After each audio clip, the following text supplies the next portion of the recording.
Shalom, shalom. Bagaimana? Apakah sebentar musiknya kita nyalakan dulu ya.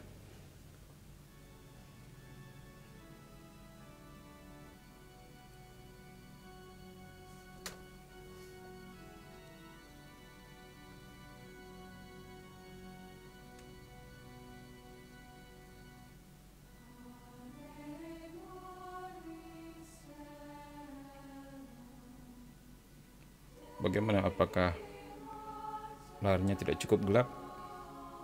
Sudah cukup terang?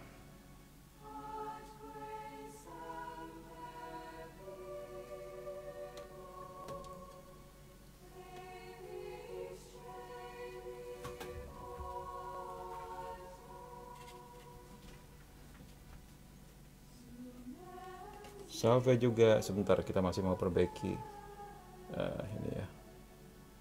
Ini bengkok-bengkok dia. Perbaiki dulu di sini deh.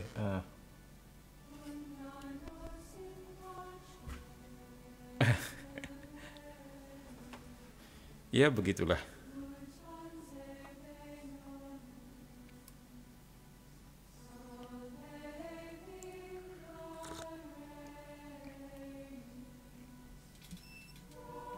Assalamualaikum, waalaikumsalam.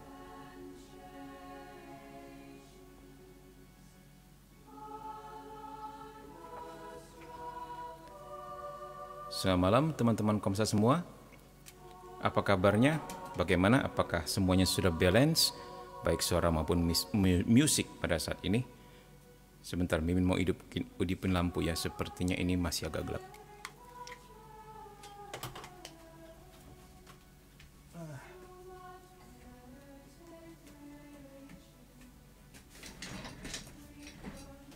Kita hidupin lampu dulu.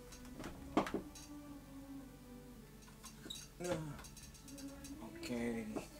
Au. Kenapa dia berputar?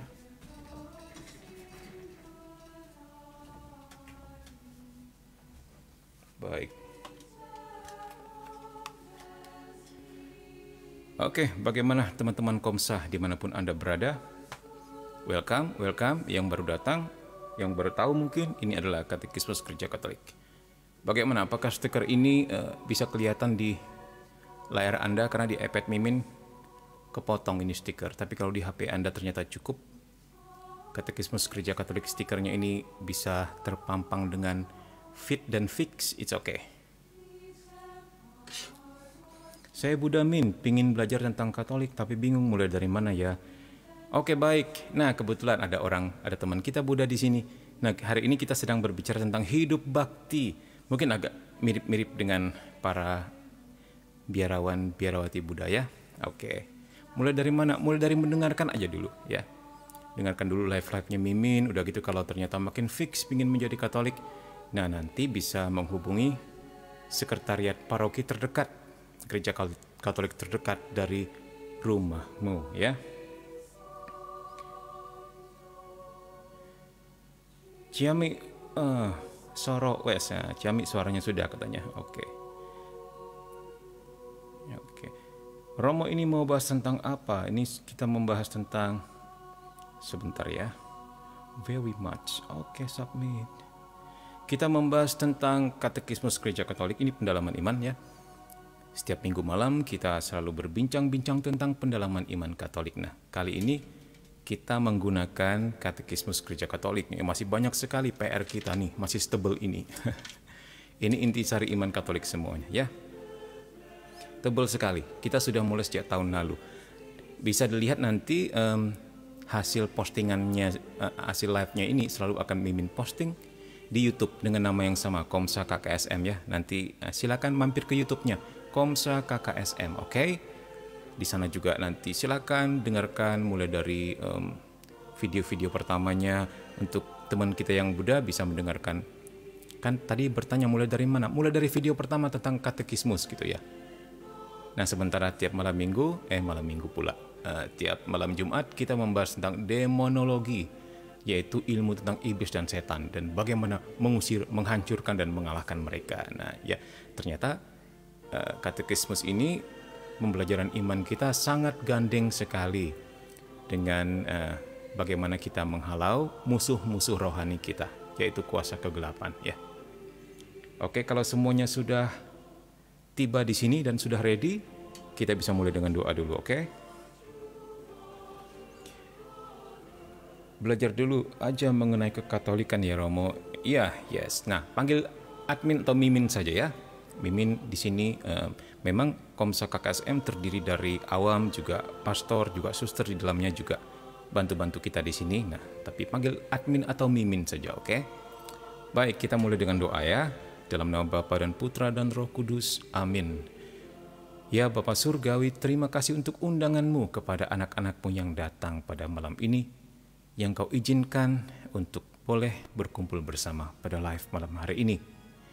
Biarlah kuasa-Mu boleh membuka mata hati dan pikiran kami semua, agar kami beroleh hikmat untuk dapat mengerti apa yang menjadi kehendak-Mu dalam hidup kami, apa yang menjadi rencana-Mu dalam hidup dan masa depan kami, bukannya untuk diri kami sendiri Tuhan, tapi juga untuk keluarga kami yang terutama, juga untuk tetangga kami, untuk kerabat kami, rekan kerja kami, bahkan untuk bangsa dan negara kami. Tuhan, biarlah kami semakin boleh mengerti segala rencana-Mu, misteri-Mu yang tertuang dalam katekismus Gereja Katolik ini, sehingga semakin kami mengenal Engkau, semakin kami mencintai-Mu. Bunda Maria, doakan kami senantiasa pada live pada malam hari ini. Malaikat Agung Mikael, berperanglah bagi kami sekiranya ada gangguan dan pencobaan pada saat live pada malam hari ini. Para malaikat dan orang kudus bersama-sama kamilah. Kemuliaan kepada Bapa dan Putra dan Roh Kudus, seperti pada permulaan, sekarang, selalu, dan sepanjang segala abad. Amin. Dalam nama Bapa dan Putra dan Roh Kudus. Amin. Baik, ya, teman-teman semua, wah malam ini 27.000 orang berkumpul ya. Baik. Apa kabar semua dari paroki mana saja ini, dari agama mana aja? Boleh dari agama manapun ya. Dari paroki manapun juga. Bisa laporan sama Mimin, nanti Mimin bisa calling pastor parokinya masing-masing. Pastor, ada anakmu di sini ikut saya gitu. Oke, hari ini kita bicara tentang apa, Min? Kita berbicara tentang hidup bakti, ya, yaitu hidup yang dibaktikan kepada sesuatu yang lebih tinggi, yaitu Tuhan Allah itu sendiri. Nah, nanti di dalamnya kita akan melihat, ya, ada umat yang menyerahkan dirinya, hidupnya, tubuhnya untuk kemuliaan Tuhan, khusus dan sangat spesifik dalam karunia khusus. Apa itu? Baik, kita masuk ke dalamnya, oke? Salve, salve juga. Aku dari paroki Santo Yakobus Surabaya. Waduh, luar biasa. Saya sampai bergetar nih miminnya. Dari Surabaya sampai singgah di sini ya. Luar biasa, mantep banget deh. Salve Pastor, salve juga. Katolik Min, paroki PSR 6, Santo Fransiskus dari Asisi, Padang Bulawa, luar biasa ya. Mimin juga punya ini, punya keyboard, mereknya PSR juga. PSR S9500. Ya, mungkin berasal dari paroki yang sama nih. Oke, salam kenal ya. Panggil admin saja ya, Min, panggil Min gitu ya. Salam kenal semua dari paroki Sang Penebus Sumbawa Besar NTB. Waduh, Nusa Tenggara Barat. Nggak tahu Mimin kemarin ke NTT atau ke NTB ya? NTT kali yang ke Flores, ke Pulau Timor itu, ke Kupang itu NTT kali ya. NTB malah keliwat ya. Semoga suatu hari nanti Mimin bisa datang ke rumahnya. Siapa tadi yang dari NTB? Ya, Sinta ya. Salve, salve, baik. Oke, malam ini jangan lupa undang teman-temanmu. Siapa tahu yang mau mendengarkan juga atau di-share ya kepada di WA atau di Facebook. Ayo kita mendengarkan yuk begitu. Ya, supaya lebih banyak lagi yang bisa diberkati dengan pewartaan ini ya. Baik, kita langsung masuk saja nih. Mumpung belum ada yang komen, Min, kembali ke buku, Min, kembali ke buku. Waduh. Kita langsung ke buku, oke? Hidup bakti. Nah, ini katekismus Gereja Katolik ya. Oke, kita bahas tentang hidup bakti. Meskipun status yang terwujudkan dengan pengikraran nasihat-nasihat Injil ya, itu tidak termasuk susunan hierarkis gereja, namun tidak dapat diceraikan dari kehidupan dan kesucian gereja. Nah, kita maksudnya melihat apa yang akan kita bicarakan ini nanti, ini sebenarnya nggak termasuk dalam hierarki gereja. Maksudnya yang termasuk dalam hierarki gereja itu adalah Sri Paus tentu dan pasti ya, kardinal-kardinal, uskup-uskup, dan pastor-pastor. Sementara bruder sama suster, mereka tidak termasuk hierarki dalam gereja Katolik, tetapi dimasukkan sebagai umat yang berkaul atau hidup bakti di sini ya. Nah, maksudnya demikian. Nah, sekarang kita mau melihat nasihat-nasihat Injil, yaitu hidup bakti. Apa sih yang dimaksud dengan nasihat-nasihat Injil? Nah, nanti kita akan lihat di sini. Dalam keanekaragamannya dianjurkan kepada setiap murid Kristus. Ya, cinta sempurna untuk mana semua umat beriman dipanggil, membawa untuk mereka yang secara bebas menerima panggilan untuk kehidupan berkaul. Kewajiban supaya hidup dalam kemurnian pantang nikah demi kerajaan Allah. Nah, ini dia nih, udah ketemu satu nih, pantang nikah atau kemurnian ya. Dan dalam kemiskinan, ketemu dua nasihat Injilnya. Dan ketaatan, nah 3. Nah, ini yang dimaksud sebagai nasihat-nasihat Injil dalam sebuah hidup bakti. Apa tadi? Ada yang ingat? Kemurnian, apalagi? Baru saja tadi lewat kemiskinan dan ketaatan. Nah, ikrar nasihat-nasihat ini dalam salah satu status kehidupan yang diakui gereja menandakan hidup bakti. Ya, mungkin tidak begitu asing di telinga kalian ya, teman-teman semua. Siapa saja sih mereka yang mengucapkan kaul ini? Kaul kemurnian, kemiskinan, dan ketaatan. Ya betul, para suster, para biaran-biarawati, para bruder, para frater ya. Ya baik.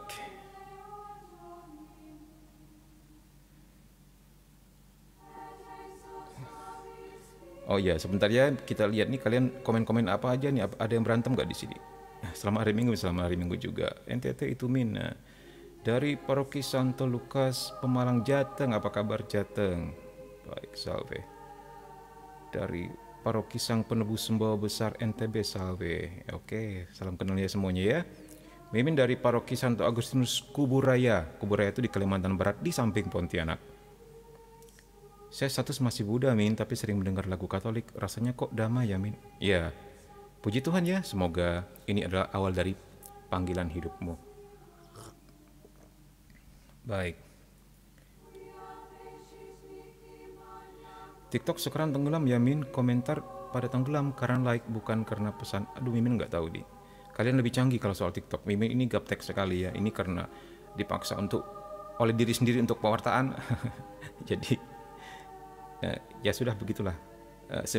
Apa adanya aja, semampu Mimin.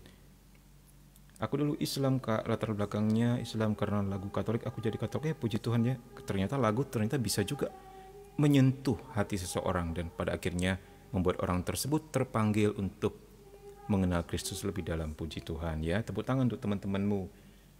Mana ini clap-nya? Clap. Ya. Tap-tap ya guys. Iya, bantu tap-tap ya. Bantu tap-tap. Bantu like, bantu komen, bantu give juga. Bercanda, nggak maksa ya. Ya, baik. Iya benar, Imam, Suster, benar sekali ya. Baik, kita lanjutkan. Poin berikutnya. Ya. Aduh, ini ketutup. Mimin malah ketutup ini nih, filter. Jadi status kebiaraan mereka merupakan semacam, kita rapikan lagi, penahbisan yang lebih dalam, yang berakar dalam pembaptisan dan merupakan satu penyerahan total kepada Allah. Nah ini ya, kenapa disebut penahbisan yang lebih dalam? Karena sebenarnya waktu kita dibaptis juga, kita dalam tanda petik sudah ditabiskan, begitu ya. Kita menjadi anak Allah, anak Allah Bapa, Allah Putra, dan Allah Roh Kudus. Cuma untuk orang-orang yang terpanggil seperti ini untuk hidup berkaul atau hidup bakti, mereka disebut memiliki semacam penghabisan yang lebih dalam, lebih serius, lebih fokus, begitulah maksudnya ya. Tuh dikatakan berakar dalam pembaptisan dan merupakan satu penyerahan total kepada Allah. Jadi berserahnya total. Kalau seperti kamu itu kan setengah-setengah doang. Atau di sini ada yang sepertiga, atau ada yang seperempat, atau ada yang masih nol. Ya, begitu ya. Oke, baik. Nah, dalam hidup bakti ini, iman umat beriman Kristiani yang digerakkan oleh Roh Kudus. Nah, ini dia. Jadi ini enggak sembarangan ya. Enggak sembarangan orang bisa menjadi biarawan-biarawati, apalagi menjadi imam, apalagi menjadi kardinal, apalagi menjadi paus Kisanak. Digerakkan oleh Roh Kudus. Ya, enggak bisa sembarangan Kisanak ya. Emang lu bisa hidup apa tadi? Murni, taat, miskin. Ayo. Tanpa tujuan sama sekali. Emang bisa? Emang ada manusia yang seperti itu? Mimin yakin enggak ada. Ini adalah sesuatu yang digerakkan oleh Roh Kudus untuk tujuan hidup yang lebih tinggi. Ya, nanti kita lihat apa sih yang dimaksud Mimin Komsa ini, kok ngomongnya tinggi-tinggi begitu ya. Ngomongnya seperti enggak mendarat, ngomongnya seperti melayang-layang. Bagaimana teman-teman, ini jelas enggak fokusnya? Ini jelas nggak fokusnya ya? Maksudnya nggak kabur gitu layarnya. Aku anak mudanya aktif di sana, Min. Ada apa? Ada SLOMK, YCP, KTM, BPD Immanuel, dan oh luar biasa ya, banyak ya, mantep. Mimin ngomong gitu nunjukin kalau Mimin tuh bukan awam tau. Mimin tuh awam ya. Ya. Baik. Jelas Min, next. Oke, baik. Puji Tuhan. Mimin malah senang kalau ada orang awam yang bisa membahas begini juga seperti Mimin ya. Dalam arti, gila men, awam Katolik juga kayak gini, apalagi imamnya, apalagi pastor susternya, kan begitu. Ya. Ya. Iya, baik. Nah, sekarang kita mau melihat poin berikutnya. Ini sudah ada yang ngomel nih. Min, poin berikutnya Min, next Min, kembali ke buku Min, baik. Ini dia. 916. Nah, sudah ya tadi ya. Dalam hidup bakti ini, umat beriman Kristen yang digerakkan oleh Roh Kudus, digerakkan oleh Roh Kudus ya, membuat niat supaya mengikuti Kristus secara lebih erat. Nah, I will follow him wherever he may go. Nah, jadi kita mau follow dia secara lebih dekat, secara lebih erat, menyerahkan diri kepada Allah tercinta, dan sambil mengusahakan cinta sempurna dalam pelayanan kerajaan Allah. Nah, dikatakan mengusahakan cinta sempurna. Jadi memang cinta kita ini enggak pernah sempurna. Ya, mengertikah Kisanak sampai di sini? Bahwa cinta kita enggak pernah sempurna, tapi kita mau mengusahakan bagaimana supaya bisa sempurna. Begitu, ya. Jadi orang-orang yang mau masuk biara itu bukan orang-orang sempurna, tapi orang-orang yang mau sekolah kesempurnaan. Jadi di biara, di gereja, di lembaga-lembaga Katolik dan sebagainya, itu bukan orang-orang yang sempurna ya. Orang-orang yang mau sempurna. Jadi orang-orang itu juga orang-orang yang berdosa tetapi mau menjadi suci dan mau melaksanakan nasihat Injil. Nah, jadi ini mesti dimengerti dengan baik dulu supaya nggak berpikir, oh masuk biara pasti suci gitu ya. Jadi imam, jadi pastor, apalagi paus pasti suci jali gitu kan, dan pasti dia masuk surga. Nggak begitu juga ya konsepnya. Nanti kita akan lihat ya. Baik.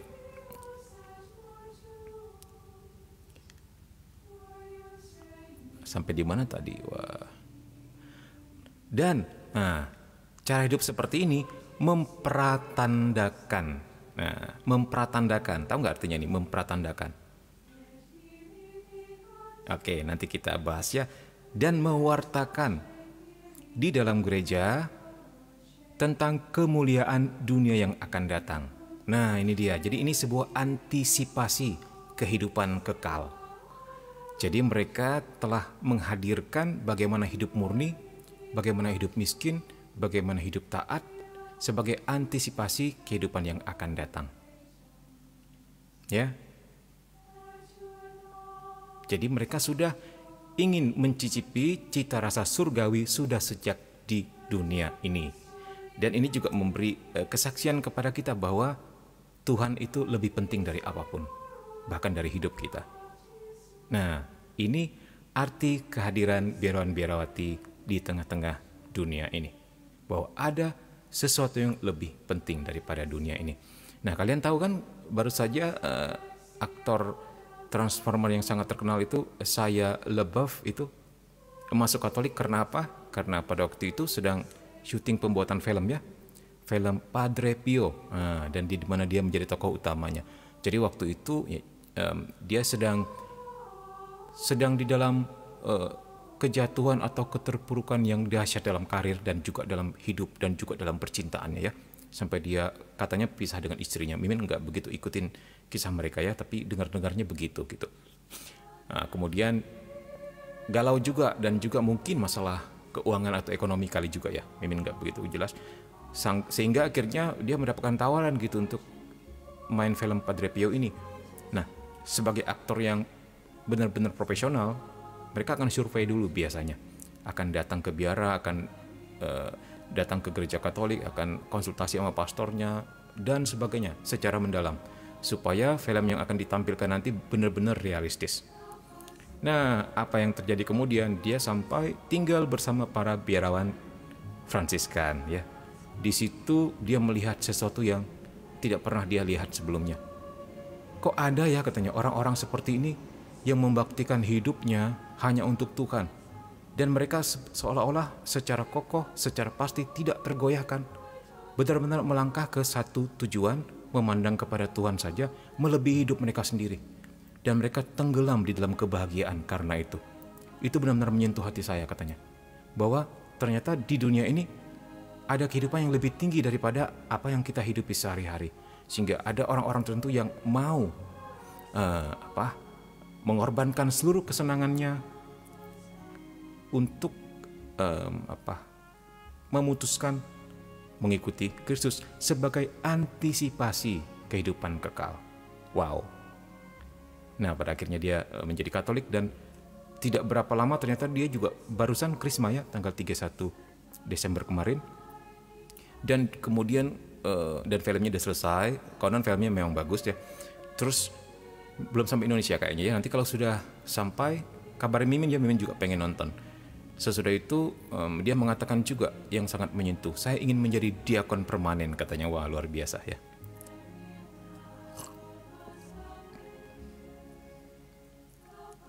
Oke, jelas di perangkat saya. Puji Tuhan, baik. Nah, oke, baik. Sampai di mana kita tadi? Pohon besar dengan banyak dahan. Ya. Poin berikutnya 917. Dengan demikian berkembanglah pelbagai bentuk kehidupan menyendiri maupun bersama. Nah, akhirnya untuk mengikuti nasihat Injil ini, muncullah panggilan-panggilan di dalam gereja. Pohon besar dengan banyak dahan. Pohon besar itu adalah gereja, dahan-dahannya adalah panggilan hidup secara khas dan khusus bagi masing-masing jiwa. Seturut panggilannya sesuai dengan kehendak Tuhan. Kita mau melihat di sini, baik menyendiri maupun bersama. Nanti kita akan lihat apa sih maksudnya menyendiri, apa sih maksudnya bersama. Nah, dan pelbagai keluarga. Nah, muncul juga keluarga-keluarga ya. Keluarga dalam arti keluarga-keluarga Katolik yang membentuk apa begitu, membentuk mungkin kegiatan pelayanan dan sebagainya. Ya, mungkin seperti Mimin sama tim ya. Pelayanan keluarga yang pada akhirnya menjadi pelayanan yang kemana-mana juga begitu. Terus bagaikan pada pohon yang tumbuh di ladang Tuhan dari benih ilahi.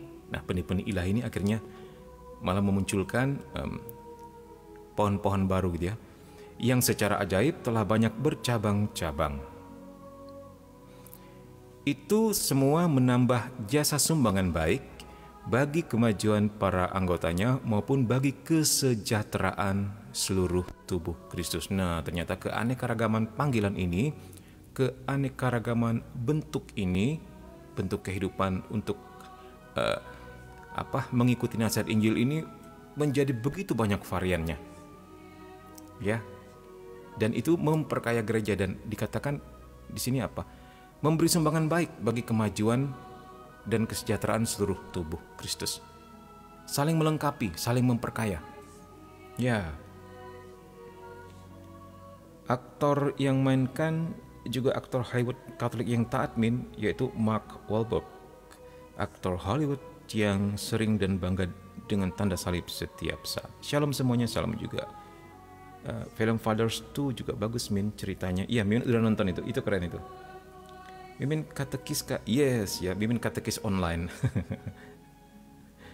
Ya, katekis online tanpa sertifikat. Katekis liar. Baik ya. Ya, Mark Wahlberg juga luar biasa ini orang ya. Ya, iman Katoliknya luar biasa.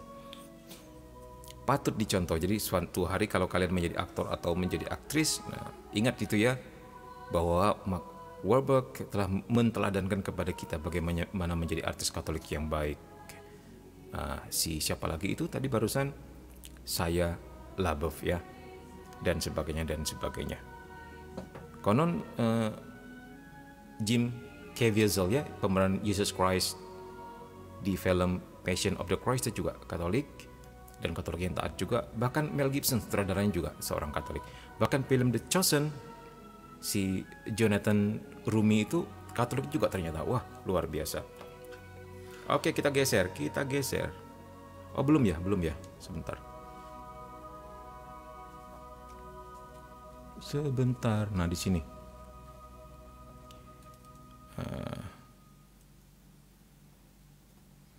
918. Sejak awal mula gereja, ya, awal mula gereja loh. Abad berapa itu? Ayo. Sejak awal mula gereja terdapat pria dan wanita yang dengan mengamalkan nasihat-nasihat Injil bermaksud mengikuti Kristus secara lebih bebas dan meneladaninya dengan lebih setia. Ya, bebas dan setia. Jadi panggilan ini selalu bergemuruh di dalam setiap jiwa sejak abad pertama, bukan hanya abad saat ini. Nah, nanti kita akan bisa melihat panggilan-panggilan seperti ini bertumbuh kembang di negara mana saja, menurun di mana saja, meningkat di negara mana saja ya. Kita semua punya data-datanya ya. Maksudnya untuk saat ini. Dengan cara mereka masing-masing, mereka menghayati hidup yang dibaktikan kepada Allah dengan cara masing-masing loh. Ya. Nih, di antara mereka banyaklah yang atas dorongan Roh Kudus hidup menyendiri atau mendirikan keluarga-keluarga religius. Nah, itu dia. Ya.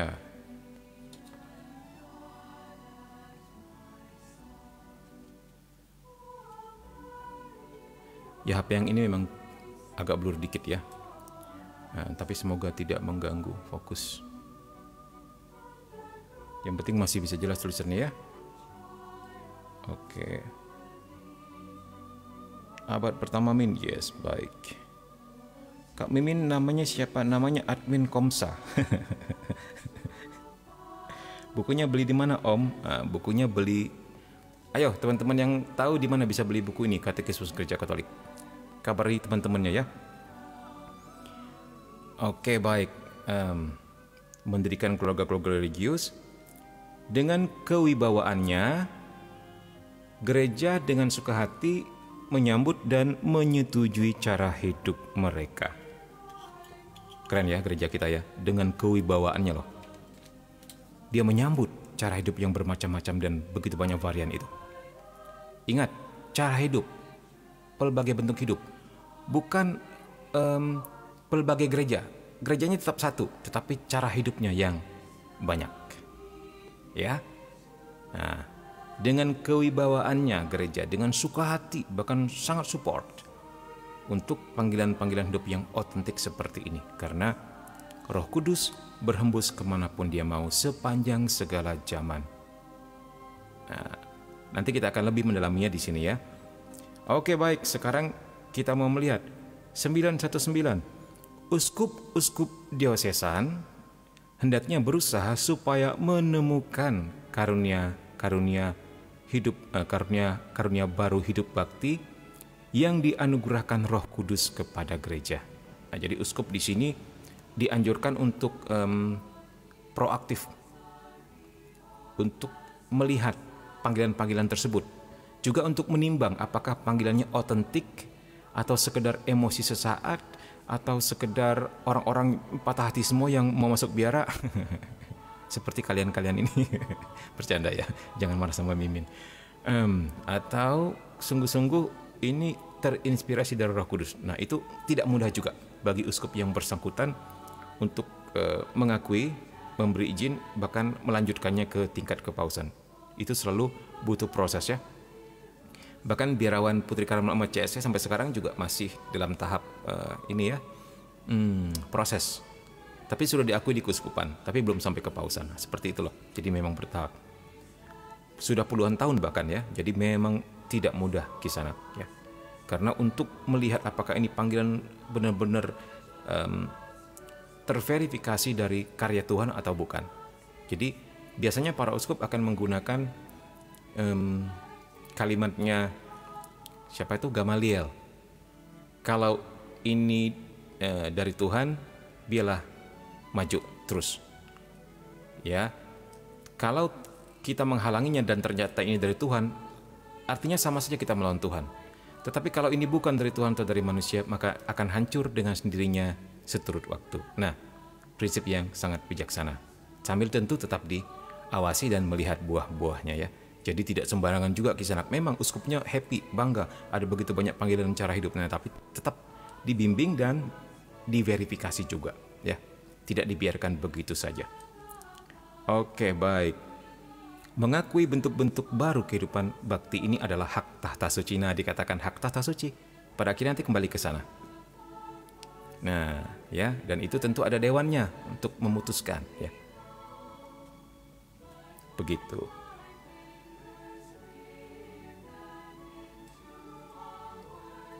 Ada siapa saja di sini? Sepertinya di sini banyak katekis-katekis, banyak apologet yang luar biasa ya. Waduh, Mimin jadi gemeteran nih. Dah minum air putih dulu deh supaya nggak terlalu grogi.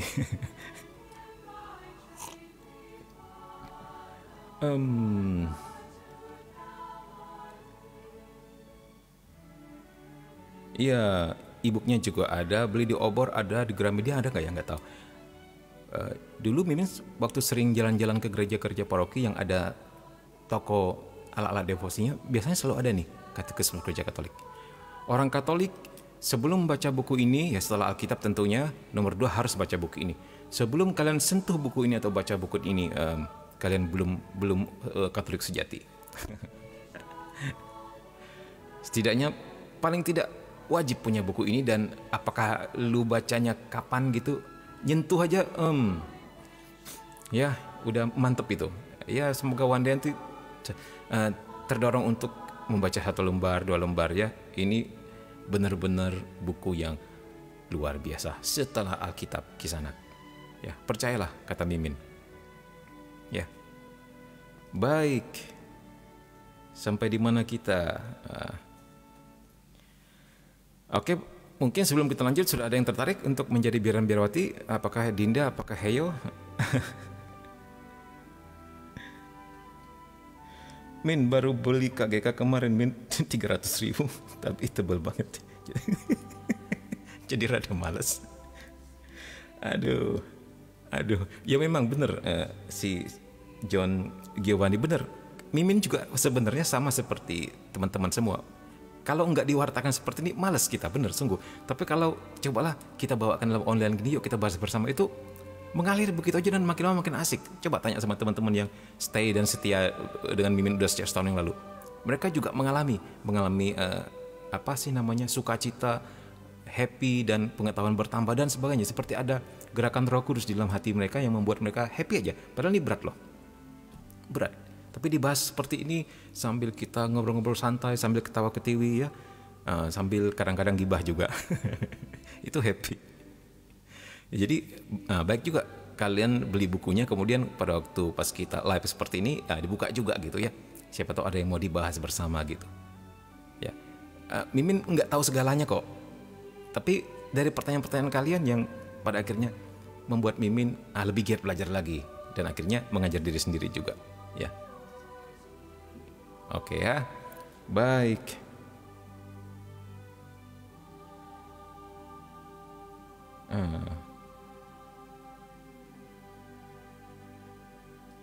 Kalau e-book katanya apa ini? Enggak, Min, kata Dinda. Dinda lebih cocok hidup sekulernya. Baik, baca e-book aja bacanya males, Min. Buka dan baca kalau pas mau cari topik tertentu aja, Min. Iya, biasanya memang begitu ya digunakan, tapi kita ini memang bandel, semuanya dibaca dan dibahas. Biasanya orang-orang bahkan para imam ya, kalau ada masalah apa di dunia ini yang perlu dilihat dari sudut KGK apa sih, baru lari ke sini. Jadi melihat case dulu, kemudian kembali ke Alkitab dan sini. Nah kalau kita kan bahas berurutan begitu. Bahkan untuk orang-orang kuliahan nggak mungkin bahas begini seperti ini ya, nggak mungkin. Seperti tadi mencari topik apa, case apa untuk melihat bagaimana terang KGK melihatnya ya. Nah gitu. Nah kalau kita ini memang aneh sendiri ya, bahas dari halaman 1 sampai seterusnya. Soalnya Mimin jadi bingung, gak ada kerjaan juga kan, ya udah deh kita begini aja kan, ya semoga menjadi berkat gitu kan. Iya, baik. Oh, di Kokaris jualnya 275, mantap. Ayo pergi ke Karlis ya. Kalau ebook biasanya yang kompendium ya, kompendium juga Mimin punya dan pernah one day Mimin sempat sekali pertemuan kita pakai kompendium ya, kita bahas seperti ini. Enggak tahu kenapa, karena itu ringkasan dari sini. Mimin merasa imajinasinya kurang aja. Karena udah banyak yang diringkas. Jadi enggak bergerak Mimin. Seperti tidak berdaya, tidak berkutik. Udah kembali ke sini lagi aja deh. Lebih bisa mengembangkan imajinasi ya. Oke, baik. Mimin paroki apa? Mimin paroki Santo Agustinus Kuburaya atau Pontianak, karena dekat banget dengan Pontianak di sini. Cuma beda parit saja. Ini buku khusus buat katekumen ya, Min? Enggak, justru katekumen itu ringkasan lagi dari ini. Sangat diringkas. Ini benar-benar buku orang yang ingin menjadi profesor dalam iman Katolik. Nah, Mimin anjurkan sebelum kalian meninggoy wajib baca buku ini. Ya. Kalau bacaan begini tinggal dengar. Masih mantap menjadi Amin, kata Heyo. Ya. Yes, ya. Sebagai awam pun kita tetap bisa melayani, bahkan punya keunggulan tertentu ya, lebih free dalam hal waktu. Baik. Nah, sekarang kita akan melihat kehidupan bertapa atau ermit. Nah, mungkin ini memberi warna baru bagi kalian atau mungkin belum pernah tahu. Di antara para beran-berawati itu ada satu bentuk kehidupan yang bertapa, yang hanya berdoa saja atau kontemplatif. Ya, kita mau lihat di sini 9:20. Juga apabila mereka tidak selalu mengikrarkan ketiga nasihat Injil secara publik, maksudnya ya kaul kekal, kaul sementara begitu di depan publik, di depan umat gitu ya. Ada juga orang yang enggak, seperti pertapa, dengan lebih menarik diri dari dunia ramai, dalam keheningan, kesunyian, dalam doa dan tobat terus-menerus, mempersembahkan hidupnya demi pujian kepada Allah serta keselamatan dunia. Nah, begini. Jadi, sebenarnya ada banyak orang-orang suci, orang-orang kudus di luar sana sebagai pertapa yang tidak pernah kita ketahui di sana. Yang dikanonisasi oleh gereja itu sebenarnya hanya apa sih namanya ya? Sebagian kecil aja mungkin dari para orang kudus ini ya. Di luar sana seperti Mimin kemarin kan bertemu sama, Mimin pernah cerita ya, seorang biarawan yang mendapat stigmata ya. Dia bilang, kan Mimin sempat tanya, dia masih frater ya, frater, menurut frater apakah langka karunia stigmata ini? Dia sendiri mengatakan apa? Sebenarnya banyak, tapi banyak yang tersembunyi dan orang nggak tahu. Nah, luar biasa ya. Mereka hidup dalam keheningan dan kesunyian, dalam doa dan tobat terus-menerus, mendoakan kita semua lah, mendoakan gereja, mendoakan seluruh dunia. Ingat apa yang pernah Mimin cerita tentang kehidupan para pertapa, para pendoa ini? Tuhan Yesus Kristus waktu menampakkan diri kepada Santa Faustina pernah bilang seperti ini. Kalau seandainya tidak ada biarawan-biarawati, atau intinya pendoa lah, untuk dunia ini sudah lama binasa. Karena piala murkaku sudah nyaris tumpah. Tepi-tepinya sudah tumpah itu karena terlalu penuh. Tapi ditahan Bunda Maria ya. Nah, untuk mereka yang mungkin sering baca buku catatan hariannya Santa Faustina, mungkin tahu lah ya maksudnya. Nah, nampaknya bagi kita orang ini mungkin karena kita nggak kenal atau tidak berarti, ternyata doa-doa mereka menyelamatkan kita di sana. Jadi jangan heran kenapa Santa Teresa dari Kanak-Kanak Yesus yang hidupnya bertapa di dalam biara, nggak pernah keluar, diangkat sebagai pelindung misi. Padahal seharusnya dalam pengertian kita, yang namanya santo atau santa pelindung misi pastilah mesti keluar juga ya, menjadi misioner juga kan begitu. Sehingga dia bisa menjadi teladan para misioner karena dia udah melakukannya sebagai misioner. Misalnya otomatis sebagai martir setelah mewartakan di tempat-tempat terpencil yang berbahaya. Ternyata di antara para santo-santa pelindung misi kita ada suatu panggilan yang sangat unik nih, Santa Teresa dari Kanak-Kanak Yesus dengan doa-doanya. Dan itu terbukti ya, menurut kesaksian beberapa orang dari biarawan Karmel, bahkan dia pernah mengatakan, pernah memberi kesaksian ketika dia sedang kesulitan dalam misinya pewartaan, dia berdoa mohon perantaraan Santa Teresa dari Kanak-Kanak Yesus. Santa Teresa dari Kanak-Kanak Yesus menampakkan diri kepada dia dan membantu dia. Dahsyat men kekuatan doa ya. Kalau begitu artinya apa? Artinya kita tidak boleh meremehkan kekuatan doa. Hal yang bagi kita nampaknya mungkin seperti pengangguran gitu kan, nggak ada kerja doa terus. Ternyata mereka menyelamatkan kita. Ya. Ya. Min, cuman kalau baca KGK suka mabuk, bahasanya lumayan sulit dimengerti. Jangankan kalian, Mimin juga ya. Jadi sebelum kita sharingkan bersama gini, Mimin baca duluan. Kadang-kadang mesti berulang kali untuk mengertinya. Ya. Tetapi luar biasanya ya, ini juga suatu pekerjaan Roh Kudus. Cara berpikirnya tuh konsisten, enggak ada yang bertentangan sama sekali sejak halaman pertama. Jadi kalau kita sudah mengerti pola-pola berpikirnya, memahami dasar-dasar imannya, itu enak aja mengalirnya. Oh ternyata begini ya, ternyata begitu ya. Satu pokok pikiran yang kita seperti melihat sebuah bangunan teologi yang besar, satu pohon ini ya. Dan kita tinggal hanya melihat cabang-cabangnya saja dan nggak akan pernah tersesat karena konsisten cara berpikirnya. Ya, ini luar biasa. Akhirnya tanpa kita sadari kita memiliki pemahaman yang sangat mendalam. Kita bisa melihat seluruh iman, harapan, dan kasih yang ada di dalamnya itu sebagai sebuah kesatuan, jalinan teologi yang sangat-sangat kokoh dan kuat, tidak tergoyahkan di sana. Mau diombang-ambingkan oleh pengajaran apapun, kita dengan mudah bisa melihatnya, ini bukan ajaran Katolik, gitu loh. Ya. Tetapi tertarik juga Min, kata Dinda, jadi pertapa. Soalnya setan nggak bisa niruin para pertapa.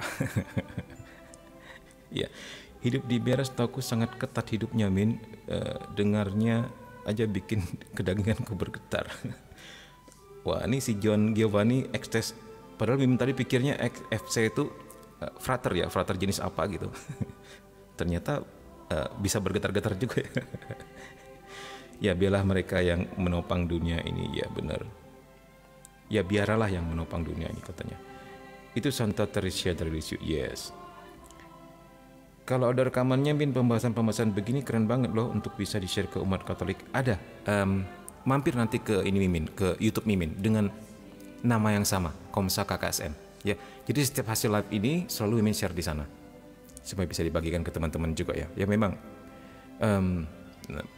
itu salah sebabnya Mimin selalu record, selalu save, selalu share juga di YouTube supaya teman-teman lain bisa melihat kembali atau mungkin ingin mengulangi supaya lebih nancep lagi pemahamannya. Itu juga atas usulan teman-teman. Itu kan berkali-kali sebenarnya Mimin nggak mau coba sampai mungkin 6 bulan teman-teman bilang, Min, di-share juga di YouTube dong. Nggak tahu kenapa Mimin nggak mau aja. Tapi setelah dipikir-pikir, nggak bisa dilawan. Ya sudah. Nah, ternyata semoga bisa menjadi berkat ya. Baik. Pak Yabo, Pak Yabo, mirip Pak Bayo. Kalau Pak Bayo itu kalau di Kalimantan ini artinya apa gitu ya? Jangan lupa teman-teman semua mampir ke YouTube Mimin ya, Komsa KKSM. Oke, mungkin kenal sama beberapa eremit yang terkenal, sebut atau pertapa. Mungkin teman-teman ada yang tahu. Salah satunya Santo Benedictus ya. Ya. Termasuk Santa Teresa dari Kanak-Kanak Yesus atau Santa Lisio, itu juga pertapa. Karena dia masuk ke Ordo Karmel yang tak berkasut, yang Karmel yang pertapa, bukan Karmel yang aktif. Santo Yohanes Salib, Santa Teresa Avila, itu juga pertapa. Santo Antonius dari Padua, itu juga pertapa ya. Kalau dari gereja timur, Santo Serafim dari Sarov, itu pertapa atau eremit. Oke. Baik. 921. Mereka menunjukkan kepada setiap orang inti dari misteri gereja. Apakah itu? Apakah itu inti dari misteri gereja? Yaitu keakraban pribadi dengan Kristus. Nah, ini yang paling penting, teman-teman. Kita hendaknya memiliki koneksi, ya, memiliki hubungan yang pribadi dengan Yesus. Jadi bukan katanya-katanya saja, tapi kita alami sendiri kasih-Nya, kebaikan-Nya, pengalaman rohani yang daripadanya. Itu kita alami sendiri. Ya. Tersembunyi bagi mata manusia, kehidupan para pertapa merupakan khotbah Kristus secara diam-diam. Ya, benar. Seorang pertapa menyerahkan kehidupannya secara penuh kepada Kristus. Karena ia adalah, maksudnya Yesus ya, karena Yesus adalah segala-galanya untuk dia. Menemukan kemuliaan yang tersalib di padang gurun, dalam perjuangan rohani itu merupakan sebuah panggilan khusus ya. Ini benar-benar panggilan khusus ya. Bukan sembarangan bisa hidup seperti ini. Kita juga mengenal Santo Yohanes Pembaptis ya, itu juga seorang pertapa. Ya. Dan orang-orang seperti ini, dia hidupnya ya semuanya berdikari. Termasuk bahkan makanannya, mereka menanam sendiri loh. Juga beternak sendiri, jadi makan sayur-sayurnya sendiri, makan hewan-hewan peliharaannya sendiri. Mereka nggak ke pasar, nggak bagaimana begitu. Apalagi nonton bioskop, apalagi berenang di tempat umum ya, enggak. Jam-jam doanya ketat sekali. Mereka orang-orang yang terpusat, terfokus, secara tidak tergoyahkan. Dan itu merupakan suatu panggilan khusus. Nah, dunia nggak bisa mengerti hal seperti ini. Ya, tetapi mungkin bisa digambarkan seperti ini. Untuk orang yang terlalu fokus atau terpusat, dia nggak akan bisa bergeser kepada fokus yang lain. Kalau untuk dunia mungkin untuk orang yang misalnya mengabdi pada teknologi mungkin ya, bahkan sampai lupa menikah misalnya begitu. Kurang lebih mungkin seperti itu. Ya, walaupun panggilannya berbeda ya. Oke. Sekarang kita mau melihat perawan dalam hidup bakti. Nah, di sini kita mau mendalami lebih lagi. Tadi kita udah melihat tentang apa? Tentang pertapa, kemudian perawan hidup bakti. Semua ini adalah orang-orang yang mengikuti nasihat-nasihat Injil, yaitu hidup bergaul. 922. Sejak zaman para rasul, Tuhan telah memanggil perawan-perawan Kristen untuk mengikat diri kepadanya secara tidak terbagi. Dalam kebebasan hati, kebebasan tubuh, dan kebebasan roh yang lebih besar ya. Kita bisa melihatnya di 1 Korintus 7 34-36. Oke, yang bawa kitab suci, coba kita lihat ada apa di situ. Mana Alkitab Mimin ya? Kemarin dipinjam orang, belum dikembaliin. Yaudah pakai yang kecil aja deh. Kita lihat 1 Korintus 7, 34, 36. Nah, di mana ini 1 Korintus ya? Aduh. 1 Korintus 7. 34, 36 ya. Di mana ya? Sini ya. Oke. Dan dengan demikian perhatiannya tidak terbagi-bagi. Perempuan yang tidak bersuami dan anak-anak gadis memusatkan perhatian mereka pada perkara Tuhan, supaya tubuh dan jiwa mereka kudus. Tetapi perempuan yang bersuami memusatkan perhatiannya pada perkara duniawi, bagaimana ia dapat menyenangkan suaminya.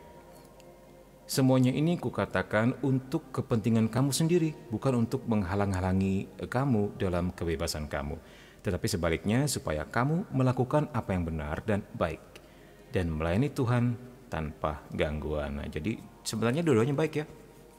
Kamu juga bisa menikah dan melayani Tuhan, bisa juga fokus untuk melayani Dia dengan tidak menikah. Begitu maksudnya. Dengan persetujuan gereja, mereka telah membuat keputusan agar hidup dalam status keperawanan demi kerajaan surga. Nah ini Matius 19, 12 ya.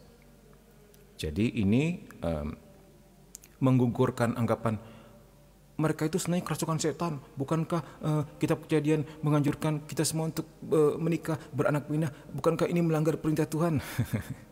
Gitu ya. Ya. Nah begitulah kalau tidak memahami keseluruhan Alkitab. Masih ingat kenapa Mimin menganjurkan kalian untuk yang mau memulai membaca kitab suci harus dari Perjanjian Baru dulu. Setelah selesai sampai surat Yudas, jangan masuk ke Wahyu. Kemudian baru baca Perjanjian Lama mulai dari kakak ibu, Kejadian, Keluaran, Imamat, Ulangan, sampai seterusnya sampai Makabe. Setelah itu selesai baru lompat ke Wahyu. Kenapa? Begini,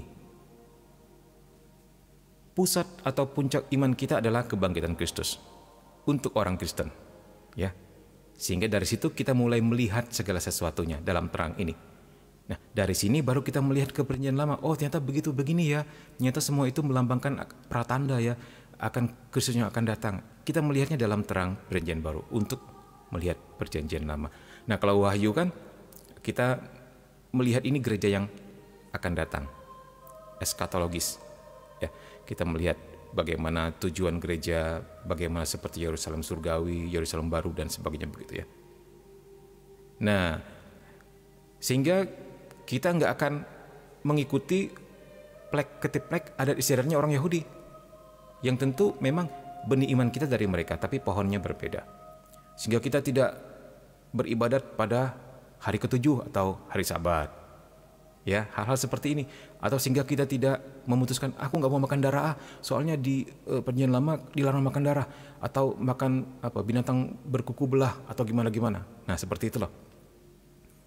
Ya, jadi kita nggak sampai terkelirukan dengan mencampurkan tata cara ritus kita atau ritual kita dengan adat istiadat orang Yahudi, begitu. Ya, ini maksudnya kenapa kita melihat seluruh peristiwa dunia ini berdasarkan Kristus untuk melihat flashback ke belakang, ke Perjanjian Lama, dan juga kemudian ke Wahyu. Sehingga kita tidak melihat Daud sebagai, Daud kan istrinya banyak, Salomo istrinya banyak, aku ikut ah. Misalnya kayak gitu. Ya.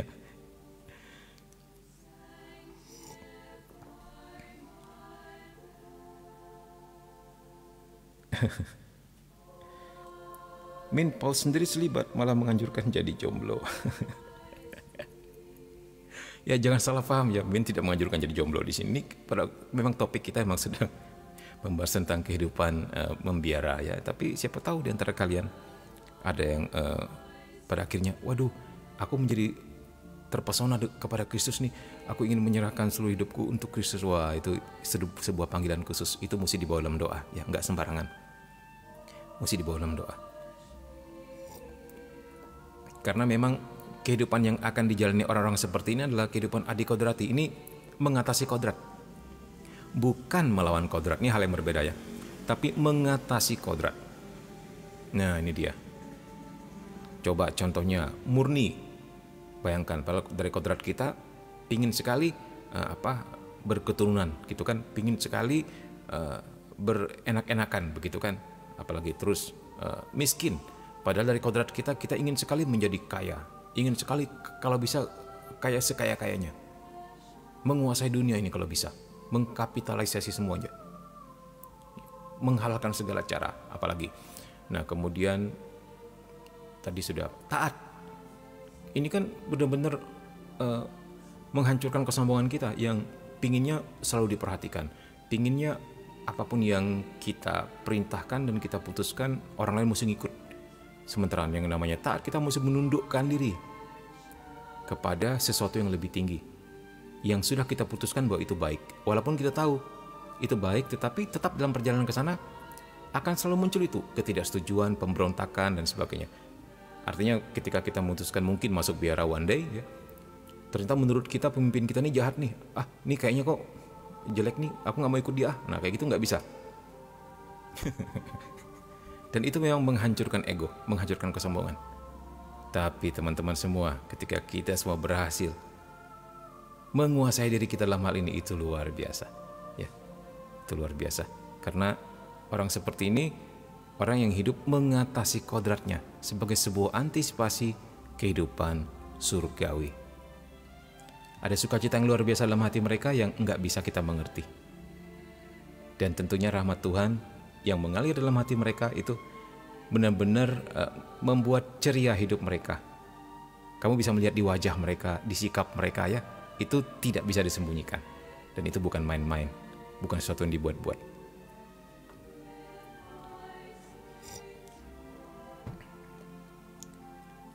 Apakah sudah difahami? Nggak ada komen nih, sepi aja nih. Ternyata pingin masuk biara semuanya. Mantap. Nanti next berikutnya tiba-tiba live kita banyak dipenuhi para pacar-pacar yang kehilangan pasangannya. Protes pada Min, pacarku akhirnya masuk biara gara-gara Mimin. Gimana nih Min? Tanggung jawab Min. Waduh, kacau. Baik, kita lanjutkan. Nah, 923. Kami masuk biara. Jangan didoakan ya Dinda ya, kacau. Keren, puji Tuhan ya. Baik, 923. Nah ini dikatakan, ada kelompok perawan yang menyatakan cita-cita suci untuk mengikuti Kristus secara lebih dekat. Ini kelompok ya, bukan lagi pribadi. Ini kita masih belum berbicara tentang biaran-biarawati loh. Ini ada orang tertentu loh yang mungkin seperti Dinda atau seperti apa, yang menghadap uskup mau kaul kemurnian. Biasanya cuma dikasih setahun, tahun depan diperbaharui lagi. Mungkin sampai 7 tahun berkaul kekal kemurnian. Tidak sebagai biarawan, sebagai awam tetap. Tapi dia pingin mempersembahkan hidupnya dan menikah dengan Kristus gitu. Itu ada. Nggak tahu di Indonesia umum atau tidak. Seingat Mimin kalau di Jakarta tuh ada yang namanya kelompok Putri Sion. Tapi Mimin lupa apakah mereka bersendiri atau berkelompok, seperti yang akan kita bicarakan kemudian ya. Ada kelompok perawan yang menyatakan cita-cita suci untuk mengikuti Kristus secara lebih dekat. Ditahbiskan oleh uskup diocesan dengan upacara liturgi yang sudah disahkan. Secara mistik dipersuntingkan dengan Kristus Putra Allah serta dibaktikan bagi pelayanan gereja. Nah, ini sekelompok orang beberapa. Putri Sion kayaknya ini nih berkelompok. Mereka awam. Nah, nanti tiap tahun kau lagi. Mungkin setelah 7 tahun baru kau kekal juga kayak biaran-biarawati. Tapi mereka enggak hidup seperti pakai pakaian khusus seperti biaran-biarawati ya. Terus juga tetap punya karir, tetap bisa bekerja dan sebagainya.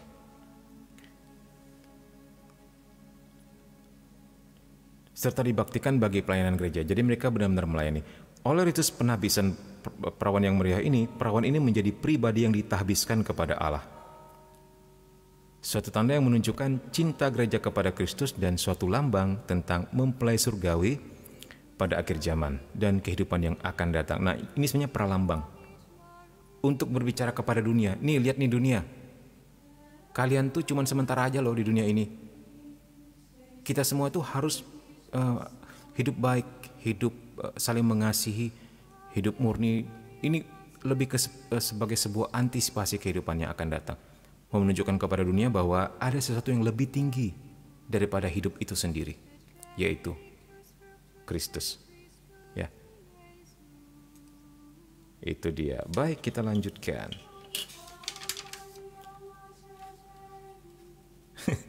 Semoga Min masuk biara. Kacau, jangan didoakan ya guys ya.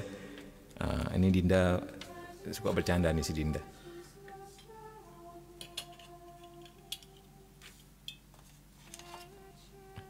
Ini kalau Min masuk biara kita nggak bisa live lagi nih Dinda. Oke, baik. Nah, sekarang kita melihat 924. Status para perawan ya. Itu mendekati bentuk-bentuk hidup bakti yang lainnya. Dikatakan mendekati hidup bakti karena mereka bukan biaran-biarawati, tetapi memilih hidup cara seperti itu sebagai awam ya.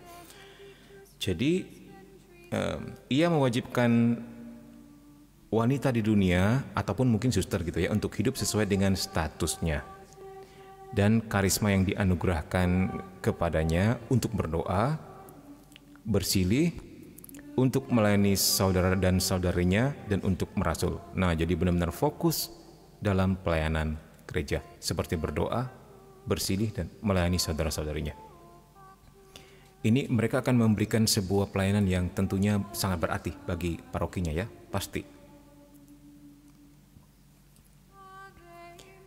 Agar memelihara niat mereka dengan lebih setia, para perawan tadi dapat membentuk perserikatan. Nah, dipersilakan seperti Putri Sion apalagi, atau mungkin one day Dinda pingin buat sendiri perkumpulan apa namanya, lemari buku Sheldon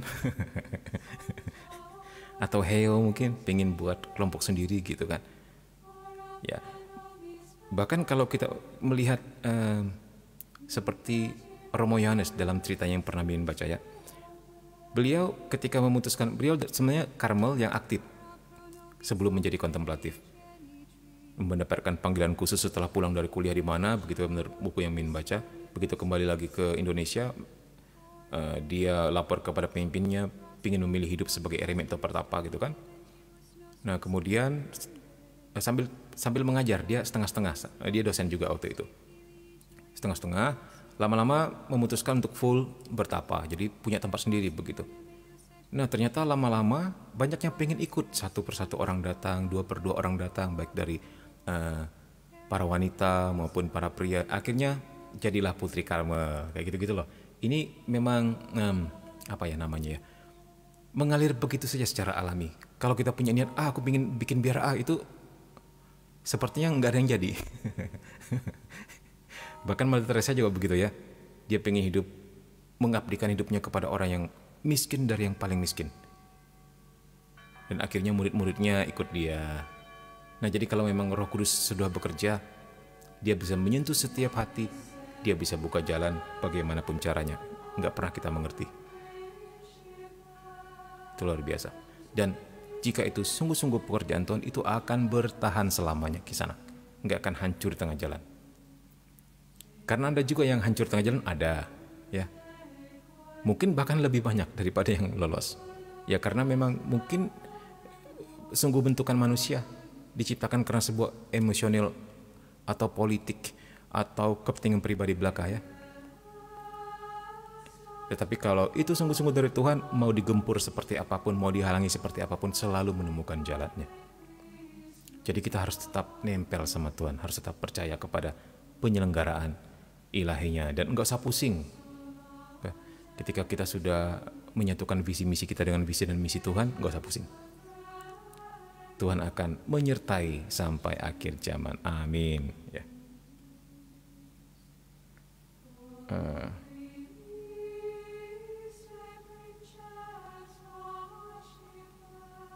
Saya pengen hidup membiara tapi utang masih banyak.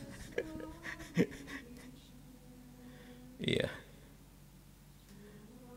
Kan ada admin komsa yang lain. Iya nanti semoga admin komsanya nanti ibu-ibu ya, siapa tahu kalian lebih mantap sama dia nanti. Gak ada kepikiran ke situ Min. Admin Romo mau tanya nih, kalau seperti Father Ferry di Babarsi Sleman dalam upaya bentuk ordo, tapi sampai saat ini tidak ada persetujuan dari para klerus. Maksudnya gimana?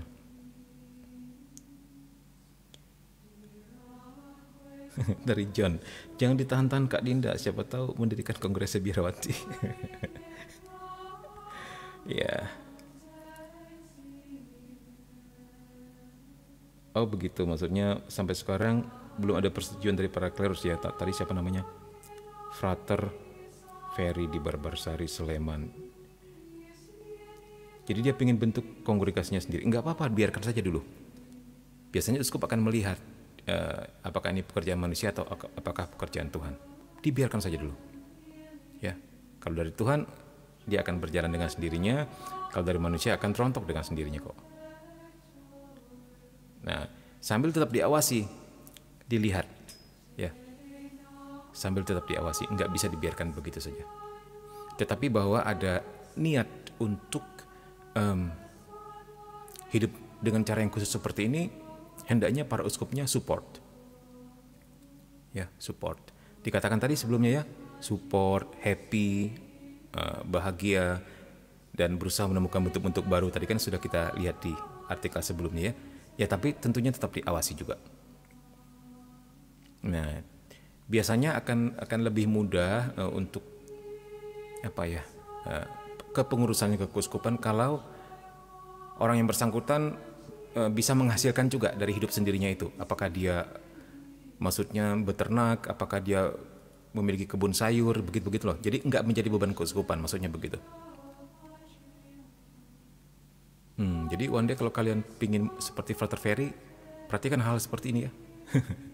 Harus bisa berkebun, harus bisa beternak, menghasilkan sendiri secara mandiri supaya nggak menjadi beban keuskupan ya. Siapa tadi yang pingin? Si John ya, John.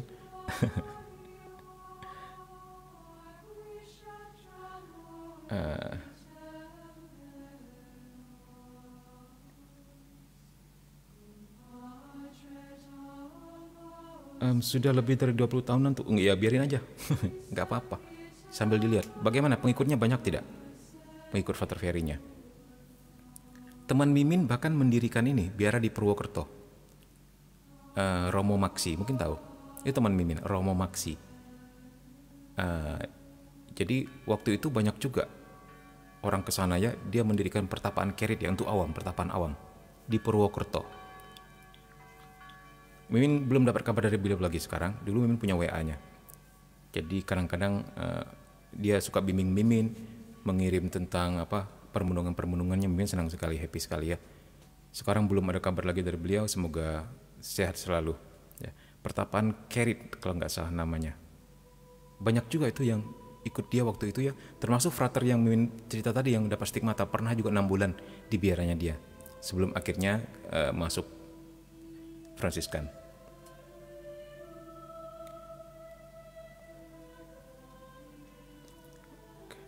Kakak, kenapa ya sekarang pernikahan Katolik kok bisa ada yang cerai? Ya itu mesti diurus di keuskupan masing-masing ya, maksudnya dilihat per case juga. Nah, namun umumnya dalam gereja Katolik begini. Yang bisa cerai itu yang setelah ditemukan ternyata syarat perkawinannya cacat. Misalnya ternyata ada penipuan. Ternyata misalnya perempuan itu ditipu oleh suaminya bilang dia masih bujangan, ternyata udah beristri, kelak baru diketahui. Nah, itu bisa diceraikan. Itu namanya anulasi, bukan perceraian. Ada cacat dalam syarat-syarat, atau ada penipuan ekonomi, itu pernah terjadi di sini. Jadi bersekongkol suami istri ini, ya bersekongkol, pada akhirnya ternyata apakah suaminya atau istrinya akhirnya nipu si pastornya, nuntut sampai ke pengadilan. Ternyata salah satu dari mereka sudah menikah dan pastornya menikahkan. Jadi itu yang mereka tuntut. Kenapa kamu menikahkan orang sudah menikah? Kalau nggak salah menang dia, pastornya harus bayar berapa? Nah, hal seperti ini. Penipuan ya. Atau ada hal-hal yang nggak diakui di awal, kelak diketahui kemudian. Atau ternyata masih saudara dekat. Hal seperti ini. Nah, untuk masalah-masalah yang sudah terjadi dilihat lagi. Ya, tapi memang sulit sekali. Mesti ada namanya tribunal untuk melihat seberapa parah pernikahan ini. Itu namanya tribunal. Nanti mereka yang akan memutuskan. Masing-masing keuskupan mimpin pikir punya namanya tribunal ya.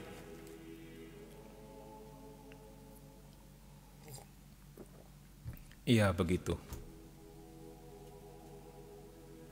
Tidak bisa dijawab secara memuaskan di sini ya, karena memang itu harus melihat per kasus dan memang mesti bertanya kepada tribunal ini yang mengurus hal seperti ini.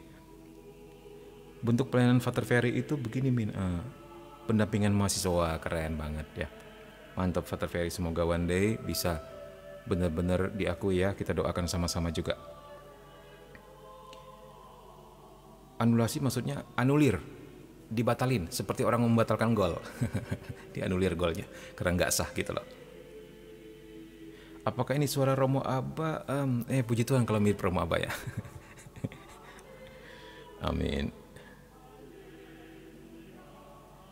Apa ini?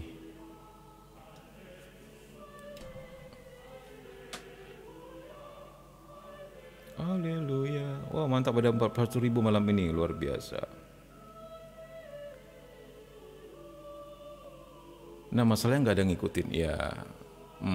Ya, gak apa-apa. Bagaimana dengan uskupnya? Apakah masih terus diberi izin atau gimana? Di sini juga ada seperti itu.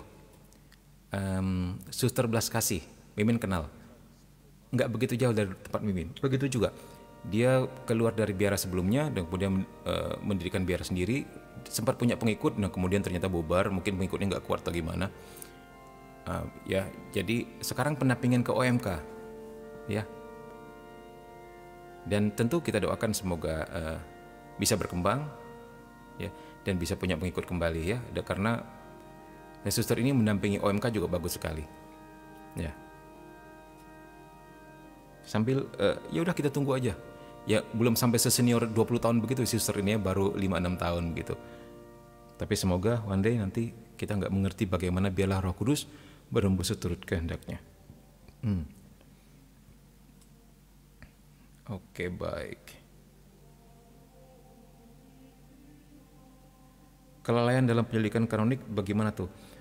Iya, dalam masa kanonikan waktu 3 minggu tuh selalu diumumkan di gereja ya, barang siapa yang menemukan info atau halangan dalam pernikahan ini segera lapor. Nah seperti itu. Ya bisa jadi juga kurang bisa menjangkau atau dalam tanda petik lalai ya. Tapi susah juga untuk menyalahkan gereja seperti ini karena gereja mengharapkan umat juga memberitahu. Untuk orang yang benar-benar ingin menipu itu bisa saja luput karena penipu lebih pandai daripada polisi ya. Ya begitulah.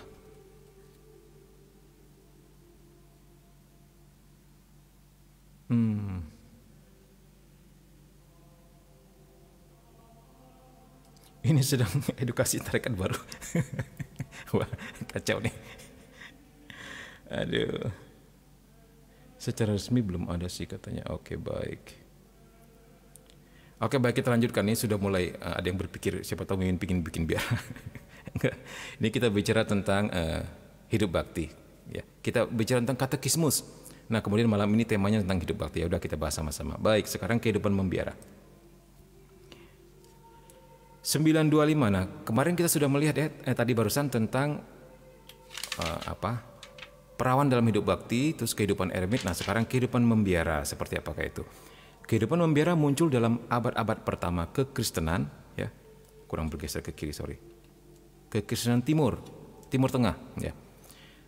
Kehidupan itu dilangsungkan dalam institut-institut yang didirikan oleh gereja secara kanonik. Ia berbeda dengan bentuk hidup bakti yang lain yang oleh penekanan.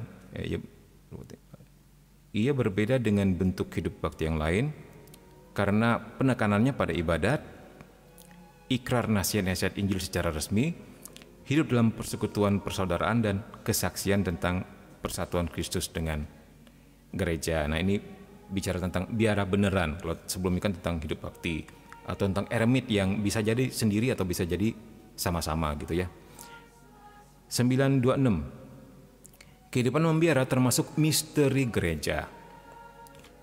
Ia adalah satu karunia yang gereja terima dari Tuhannya dan yang ia serahkan kepada orang beriman yang dipanggil dalam ikrar nasihat-nasihat Injil sebagai bentuk kehidupan tetap. Nah, ini mereka yang berkaul secara tetap.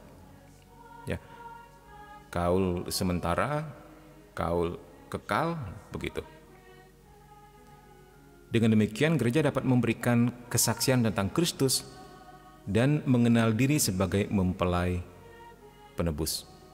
Nah, jadi untuk mereka yang memutuskan hidup membiara ini sebenarnya mereka telah menjadi mempelai Kristus. Jadi teman-teman mungkin pernah melihat para suster-suster di luar negeri ya, yang pada waktu kaul mereka pakai pakaian pengantin. Pernah lihat nggak?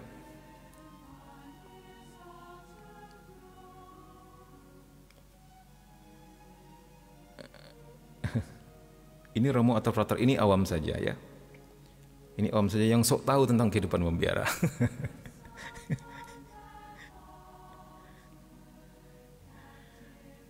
Oke, mungkin pernah lihat teman-teman. Kita terpesona begitu kan melihat. Kalau nggak salah di TikTok dulu ada seorang perempuan pada waktu dia memutuskan untuk masuk biara. Bahkan di awal-awal tuh mungkin postulan ya atau mimin lupa. Itu sempat viral. Keluarganya hanya boleh berdiri mengantar dia sampai di depan pintu, dan kemudian dia begitu masuk langsung dipasangkan pakaian pengantin. Dan itu captionnya pada waktu itu dinikahkan kepada Kristus begitu. Di luar negeri ternyata begitu ya. Mungkin nggak semua biara kali ya, tergantung biaranya kan begitu. Tapi itu menarik. Itu sebenarnya memberi kesaksian kepada kita bahwa kita ini sebenarnya mempelai Kristus. Kristus adalah mempelai pria dan kita adalah mempelai wanita. Gereja adalah mempelai wanita, Kristus adalah mempelai pria. Dan itu sebuah kesaksian yang permanen. Ya, selama biara itu ada, itu memberi testimoni kepada dunia bahwa gereja adalah mempelai Kristus begitu.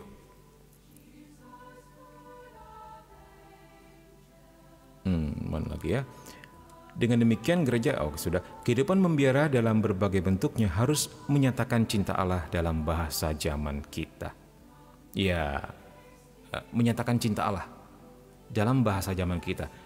Itulah sebabnya pada akhirnya keluarlah yang namanya tarekat misioner cinta kasih Mother Teresa ya, yang bentuk pelayanannya mengasihi orang miskin dari yang termiskin. Nanti muncul lagi seperti suster-suster Alma, mungkin tahu, yang memelihara anak-anak berkebutuhan khusus ya. Nanti muncul lagi yang lain, seperti tadi ada yang melayani mahasiswa, nanti mungkin ada yang melayani orang-orang tua mungkin ya, panti-panti. Dan itu luar biasa. Bahkan suster yang Mimin ceritakan tadi ya, yang rumahnya dekat dengan Mimin, mereka hari-hari tertentu kerja bakti loh bersama penduduk sekitar, bukan hanya umatnya tapi dengan orang-orang sekitar, mencangkul sawah kayak merapikan jalan kayak gitu. Itu seru juga. Terus setiap hari mereka ini berkunjung ke rumah-rumah umat untuk menjadi pembantu selama 1 hari, terutama untuk ibu-ibu yang sudah tua, mulai dari nyuci, masak, mendampingi, memberikan pendampingan rohani, baca kitab suci dan sebagainya selama 1 hari. Keren ya.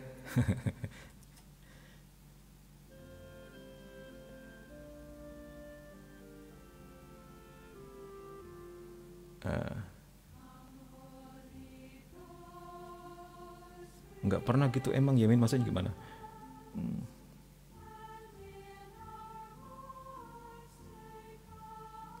Baik, kita lanjutkan. Ini sudah jam berapa? Oke, 1/2 jam lagi ya. Baik. Masih betah aja kalian di sini. 34.000 orang, luar biasa. Jangan lupa tap-tap layar, share, and comment. Nah, jangan lupa juga siapa tahu ada yang mau kasih gift. Amin.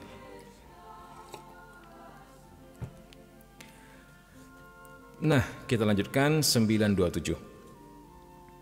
Semua biaran-biarawati merupakan rekan kerja uskup diosesan dalam tugasnya sebagai gembala. Jadi rekan kerja yang membantu keuskupan. Juga apabila mereka tidak langsung berada di bawah yurisdiksinya, ya walaupun mungkin sekedar berkunjung pada waktu itu biaran-biarawatinya bukan di bawah keuskupan uskup yang bersangkutan, tetap dimanapun mereka berkunjung ke uskupan baru, mereka tetap akan lapor kepada uskupnya bahwa kami ada nama biaranya ini, kalau di keuskupan ini domisilinya di sini dan pelayanan kami seperti ini, tetap harus lapor. Dimanapun, walaupun mungkin biara pusatnya di Jakarta, kalau dia masuk Kalimantan Barat, tetap mereka akan lapor uskup Kalimantan Barat. Begitu. Ya, karena uskup adalah paus di gereja lokalnya masing-masing. Nah, gitu. Dan mereka bertanggung jawab terhadap keuskupan yang bersangkutan. Di samping juga lapor kepada biara induknya ya. Di mana biara induknya juga lapor kepada uskupnya tempat biara induknya. Jadi benar-benar laporannya jelas, detail dan lengkap sekali. Nggak bisa sembarangan dalam gereja Katolik. Begitu namamu tercatat, sampai ke Vatikan pun tahu.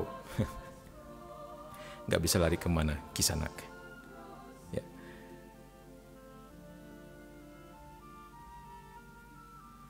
Oke. Bang, cerita dong tentang Frater Felix. Maaf, baru masuk. Frater Felix yang mana lagi nih? Bukannya tadi Frater Ferry ya? Kok jadi Felix? Kapan dia berubah?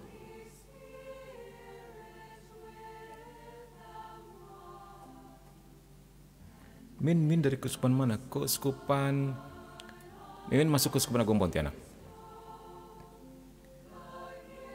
Mimin malah baru tahu ceritanya dari siapa tadi? Dari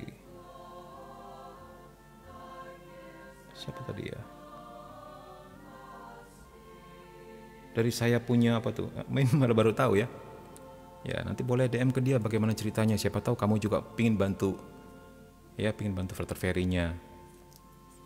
Puji Tuhan ya. Baik. Sampai di mana tadi?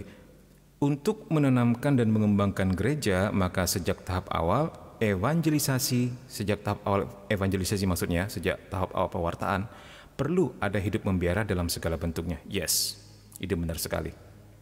Merupakan bentuk pelayanan yang permanen dan tetap yang mencirikan pelayanan Kristus itu sendiri. Kita bisa melihatnya ya. Misalnya, sebelumnya kita lanjutkan dulu. Sejarah membuktikan jasa-jasa besar keluarga biara dalam menyebarluaskan iman dan pembentukan gereja-gereja baru. Mulai dari lembaga monastik kuno, ordo-ordo awal pertengahan, sampai kepada kongregasi zaman baru. Iya, adalah fakta. Kita bahkan zaman dulu juga tahu ya bahwa kebanyakan para ilmuwan itu dari biarawati. Ya, penemu ini penemu itu, karena mereka orang yang punya akses ke pendidikan. Nah, begitu juga zaman sekarang kita melihat mereka mendirikan yayasan ya untuk sekolah-sekolah, untuk rumah sakit, untuk panti-panti. Ini memberi efek yang luar biasa terhadap dunia, sangat-sangat memberkati dunia. Dari situ banyak sekali panggilan muncul, dari situ banyak sekali orang melihat bagaimana kehadiran Kristus bagi mereka di tengah-tengah dunia, bahkan untuk orang yang beda agama. Dan dari situ ternyata muncul banyak panggilan untuk orang ikut Yesus. Ya. Dan siapa kalian yang berasal dari Surabaya? Tadi ya ada ya. Itu Saint Louis Surabaya tuh menjadi ini loh, SMA-nya ya, menjadi nomor 2 terbaik nasional. Nomor 1 tentu negeri ya, nomor 2 dia secara nasional. Itu kan luar biasa. Nah, yang namanya Saint Louis atau Santo Louis pasti didirikan oleh Yayasan Katolik. Mungkin di bawah naungan biara mana gitu kan. Itu. Sekolah Katolik memang terbaik. Bukan hanya di Indonesia, juga di seluruh dunia. Itu luar biasa. Kita tepuk tangan untuk kita semua ya.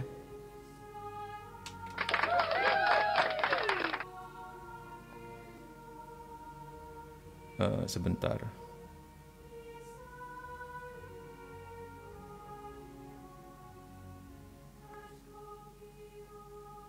Iya, dari saya, Min. Oh, Pontianak yang katedralnya gitu gede bet ya? Iya, yang paling indah se-Asia Tenggara. Nggak mampu lawan. Udah nggak bisa berhubung dengan Frater Ferry atau siapapun gitu lewat mana? Oh gitu ya. Semoga one day bisa terkoneksi lagi ya. Kalau pas Jogja datang aja ke Barbarsari. Tanya anak-anak timur di sana tahu semua alamat. Oh oke, baik. Yoi, saya alumni Saint Louis 1 Surabaya, Min. Mantap ya, ada anak Saint Louis 1 Surabaya ini ya. Ternyata si John ya yang dari tadi komen-komen dan bikin gaduh. Enggak, bercanda. Itu ada Telegram Mimin, siapa tahu mungkin kalian butuh share atau butuh chat dan sebagainya, Mimin bisa toel Mimin di Telegram itu Komsel KKSM online nih. Sini ya. Mana tadi? Ini. Nanti Mimin masukkan ke dalam grup, di sana ada teman-teman yang bisa share juga, bisa ya kita bisa saling berkomunikasi lah. Jangan khawatir, free. Nggak berbayar. Yang live ini Frater atau Romo mau nyapa tapi bingung, panggil Mimin aja. Ini Frater atau Romo, panggil Min gitu ya. Kontaknya hilang, ada di HP Mbak. Pamit ya Min, ada kerja mendadak. Oke Dinda, sukses selalu ya, dilancarkan segala-galanya. Baik. Oke, kita lanjutkan. Semoga ini bisa selesai ini.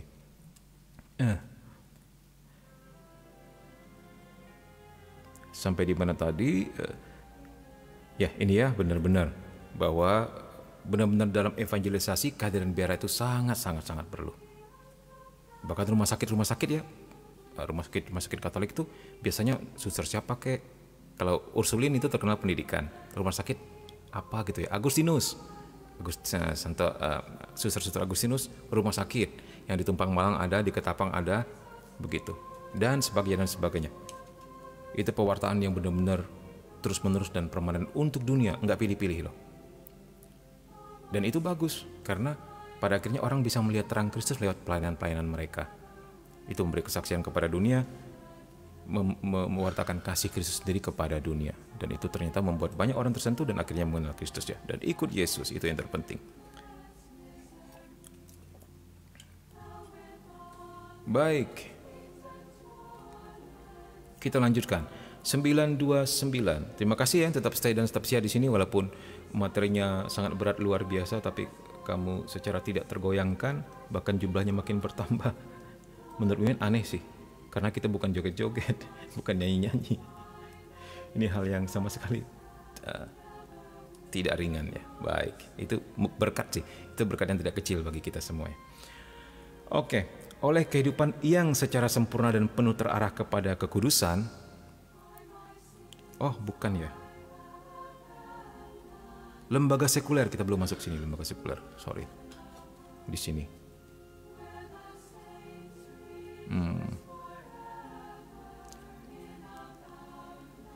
Lembaga sekuler. Lembaga sekuler ialah lembaga hidup bakti di mana umat beriman Kristen yang hidup di dunia ramai mengusahakan kesempurnaan cinta kasih dan berusaha untuk melaksanakan pengurusan dunia terutama dari dalam.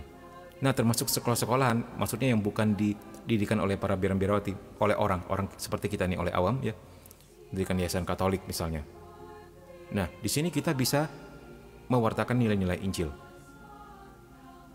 Coba sebut beberapa lembaga sekuler, termasuk di media massa, itu juga kan hal sekuler. Di kemasyarakatan, di pekerjaan kita, itu hal sekuler ya, di mana kita bisa membawa nasihat Injil, terang Kristus kepada rekan-rekan kerja kita. Ya. Oke, kita lanjut.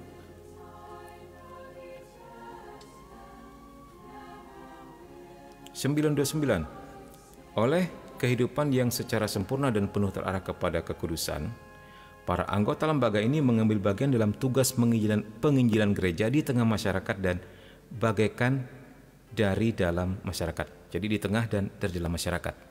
Kita ini ya, anggaplah kita bekerja di dunia ini, kita pingin menjadi terang dan garam bagi semua orang. Bukan pingin sih, memang wajib dan harus, karena itu tuntutan daripada rahmat baptis dan krisma kita ya, yaitu menjadi, ingat kemarin apa? Nabi, apalagi imam dan raja ya. Nah, di mana kehadiran kita semua sebagai ragi kesaksian kehidupan Kristen mereka bermaksud untuk menyelenggarakan urusan-urusan duniawi menurut kehendak Allah dan meresapi dunia dengan semangat Injil. Mereka menerima, maksudnya mereka tuh kita ya, menerima nasihat-nasihat Injil oleh ikatan-ikatan kudus dan memelihara persekutuan dan persaudaraan di antara mereka sesuai dengan cara hidupnya yang sekuler ya. Ya, ini menurut Mimin nggak begitu susah dimengerti, kita lanjut ya. Serikat-serikat kehidupan kerasulan. 930. Pada lembaga-lembaga hidup bakti ditambahkan serikat-serikat hidup kerasulan yang anggota-anggotanya tanpa kaul religius mengejar tujuan kerasulan yang khas bagi serikat dan dengan menghayati hidup persaudaraan dalam kebersamaan menurut gaya hidup khas mereka. Di antara serikat-serikat itu terdapat serikat-serikat yang anggota-anggotanya menghayati nasihat-nasihat Injil dengan suatu ikatan yang ditentukan dalam konstitusi. Ya, ini untuk mereka yang masuk dalam sebuah serikat-serikat ya, serikat hidup kerasulan.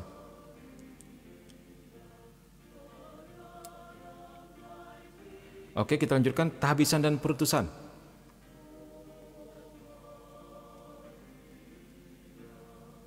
Titik 2, mengumumkan raja yang akan datang. Oke, 931.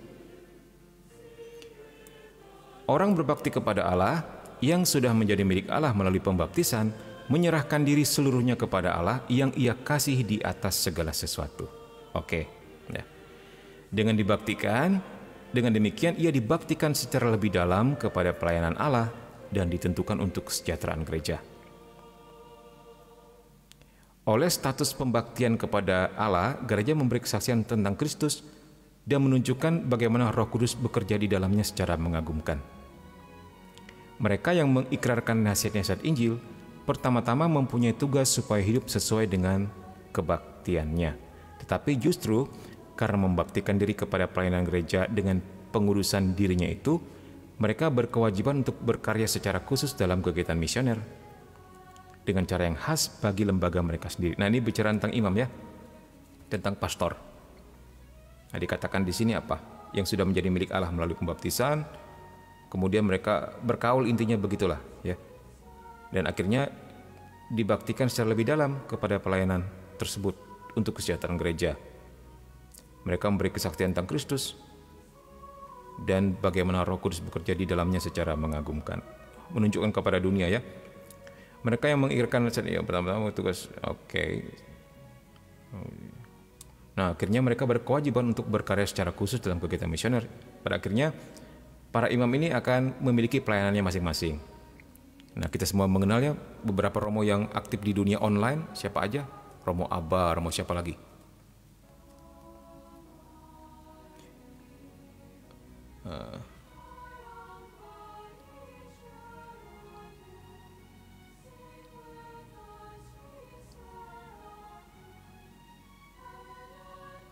Siapa lagi romo-romo yang kalian kenal yang bergerilya di dunia online?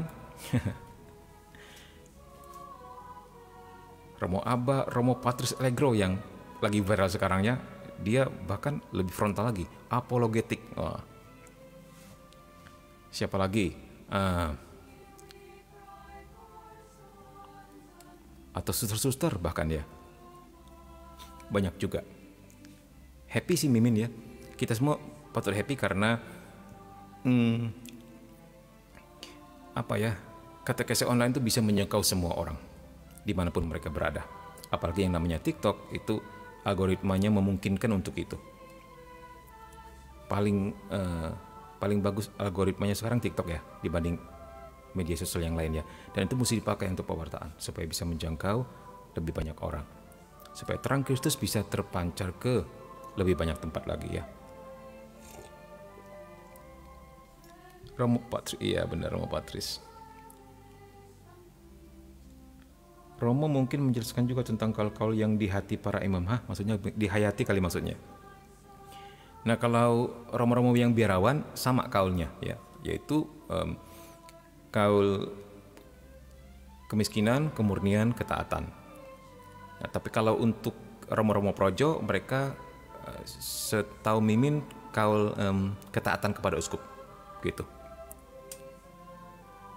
Spiritualitasnya dipilih sendiri mau ikut yang mana. Lebih fleksibel kalau romo-romo projo karena mereka memang dianugerahi rahmat untuk mengurus keuskupan, mengurus paroki, itu romo-romo projo. Jadi biasanya di tempat-tempat yang belum ada romo-romo projo, paroki diurus oleh para pasar-pasar yang biarawan begitu ya. Tetapi kalau ternyata Romo-Romo Projo berkelimpahan, biasanya diserahkan kepada Romo Projo parokinya. Seperti Katedral Pontianak dulunya diurus oleh Kapusin, sekarang diserahkan kepada Romo Projo. Karena memang mereka bertugas memang untuk ini, bekerja di paroki. Biarawan itu tugasnya masuk ke dalam biara, begitu.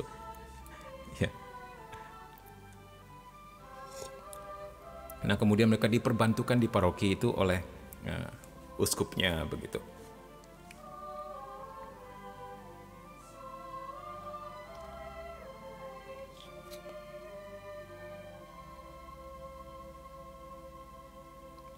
Romo DKC. Siapa itu Romo DKC?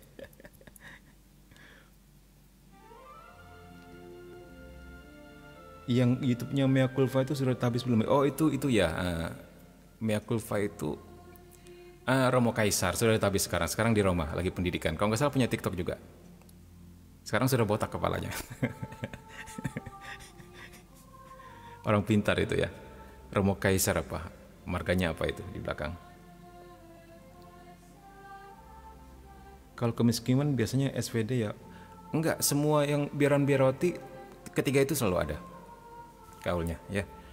Kemurnian, ketaatan, kemiskinan. Itu nasihat Injil ketiga-tiganya itu. Nah kalau untuk ordonya Mother Teresa tambah lagi satu kaulnya, yaitu melayani yang paling miskin di antara termiskin. Jadi mereka punya 4 kaul. Ordonya Mother Teresa, misionaris cinta kasih.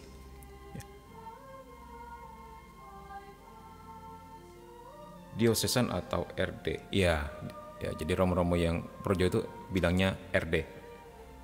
Jadi di depannya kalau ada RD berarti dia Romo Projo ya, dan di paroki tugasnya. Kalau RP itu biarawan. Kalau di NTT atau di Pulau Timur ya, kalau nggak salah dibedakan ya. Kalau mereka manggilnya Romo itu untuk biarawan ya, mimin lupa. Terus kalau Pater itu untuk Projo, begitukah atau terbalik? Jadi khas ternyata ya Indonesia ini.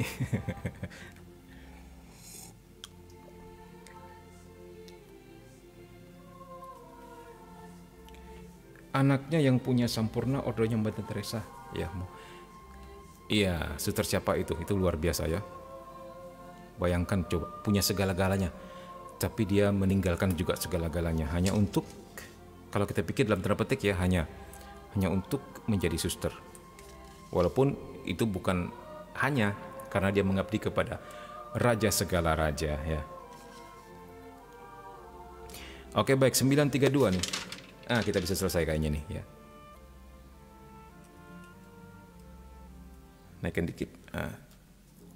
Di dalam gereja yang bagaikan sakramen, artinya tanda dan sarana kehidupan Allah, maksudnya arti sakramen ya. Hidup bakti itu merupakan satu tanda khusus dari misteri penebusan. Ya, mengikuti Kristus secara lebih dekat lagi dan mencontohi Dia. Mewartakan penghampaan dirinya dengan lebih jelas, berarti di dalam hati Kristus berada lebih dekat pada orang-orang semasanya. Artinya sebenarnya kita ini mencerminkan, kita pula. Sorry. Pede banget bilang kita ya. Maksudnya orang-orang yang memilih hidup bakti seperti ini, biaran-biarawati, para imam, ya, itu sebenarnya meneladani Kristus sendiri yang meninggalkan segala-galanya, meninggalkan kerajaannya, meninggalkan tahtanya, padahal dia raja segala raja, menghampakan dirinya menjadi manusia, melepaskan segala-galanya. Nah, dengan berlaku seperti Kristus itu, ya, jadi para biaran-biarawati ini ingin lebih dekat lagi untuk mencontoh Dia, untuk meneladani Dia dengan hidup mereka. Begitu. Karena mereka yang berada di jalan apa nih?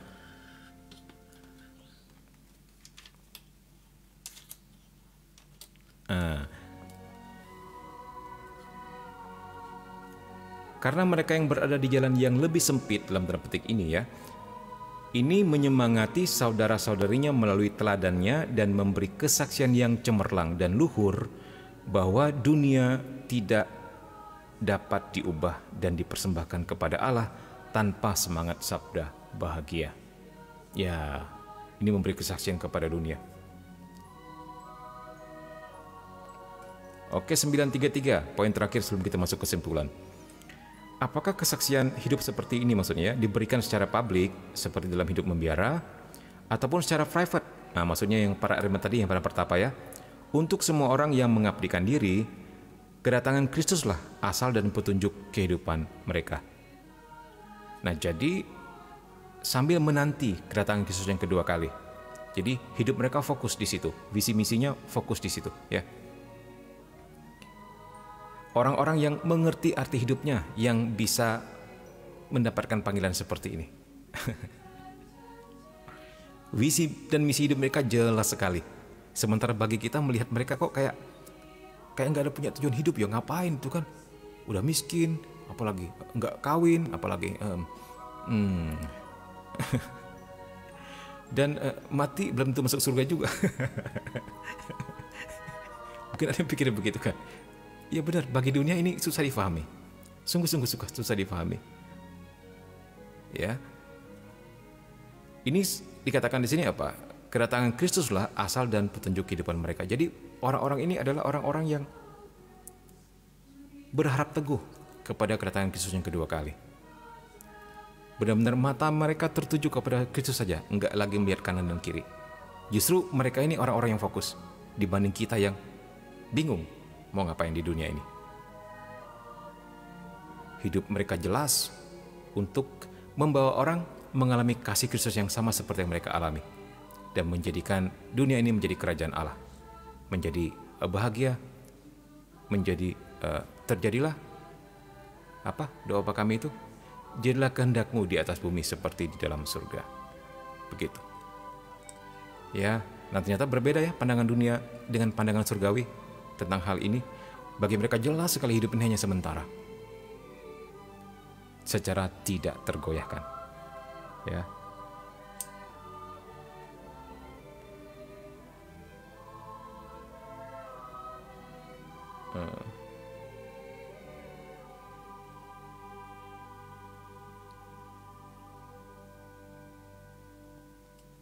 Min mau tanya, mengapa pernah terjadi seorang uskup yang mengikuti keinginan ortu atau apa seorang anak agar ditahbiskan, sementara si anak menolak dan akhirnya setelah ditahbiskan kemudian si anak ini keluar. Penahbisan ini lebih pada tujuan politis. Kak, lewat aku ya, berkah bahagia dan sehat selalu, amin ya.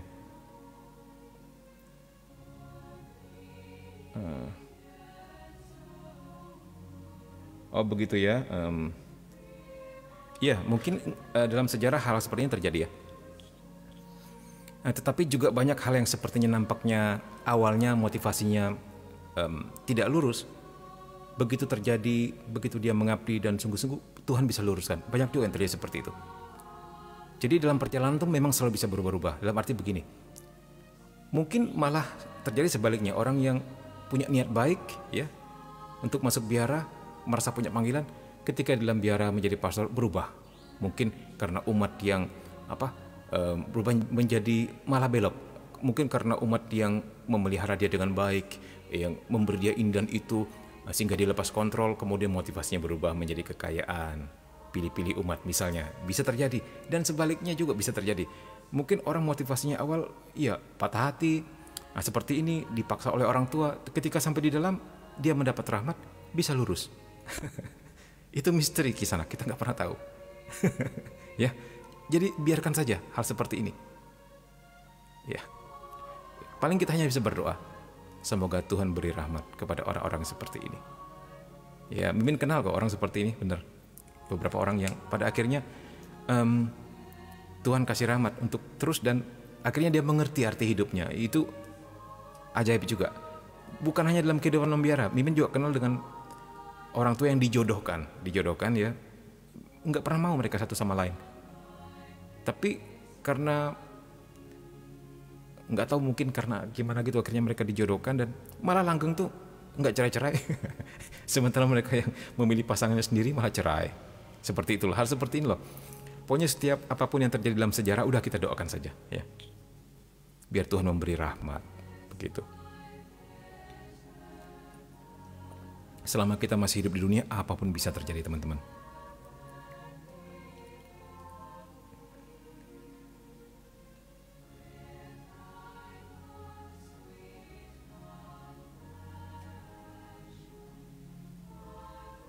Saya kenal baik orangnya Min, awalnya betul untuk menjadi selibat, tapi di tengah jalan sebenarnya mau berhenti. Tapi di pihak ortu minta tetap dilanjutkan pentahbisan dan minta uskup untuk tetap dilanjutkan karena ortu untuk tujuan. Ini juga ya. Harusnya bisa diantisipasi oleh uskup yang bersangkutan dengan lebih baik ya. Supaya tidak terjadi hal-hal yang tidak diinginkan ya.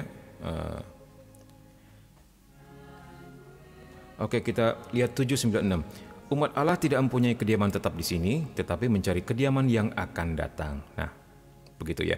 Maka status religius yang lebih membebaskan para anggotanya dari keprihatinan duniawi juga lebih jelas memperlihatkan kepada semua orang beriman harta surgawi yang sudah hadir di dunia ini. Memberi kesaksian akan hidup baru dan kekal yang diperoleh berkat penebusan Kristus dan mewartakan kebangkitan yang akan datang serta kemuliaan kerajaan surga. Jadi hidup bakti yang seperti ini merupakan antisipasi kehidupan surgawi. Dan ini seakan-akan mau mengatakan kepada dunia ini hanya sementara. Ada yang jauh lebih penting daripada itu adalah Tuhan kita.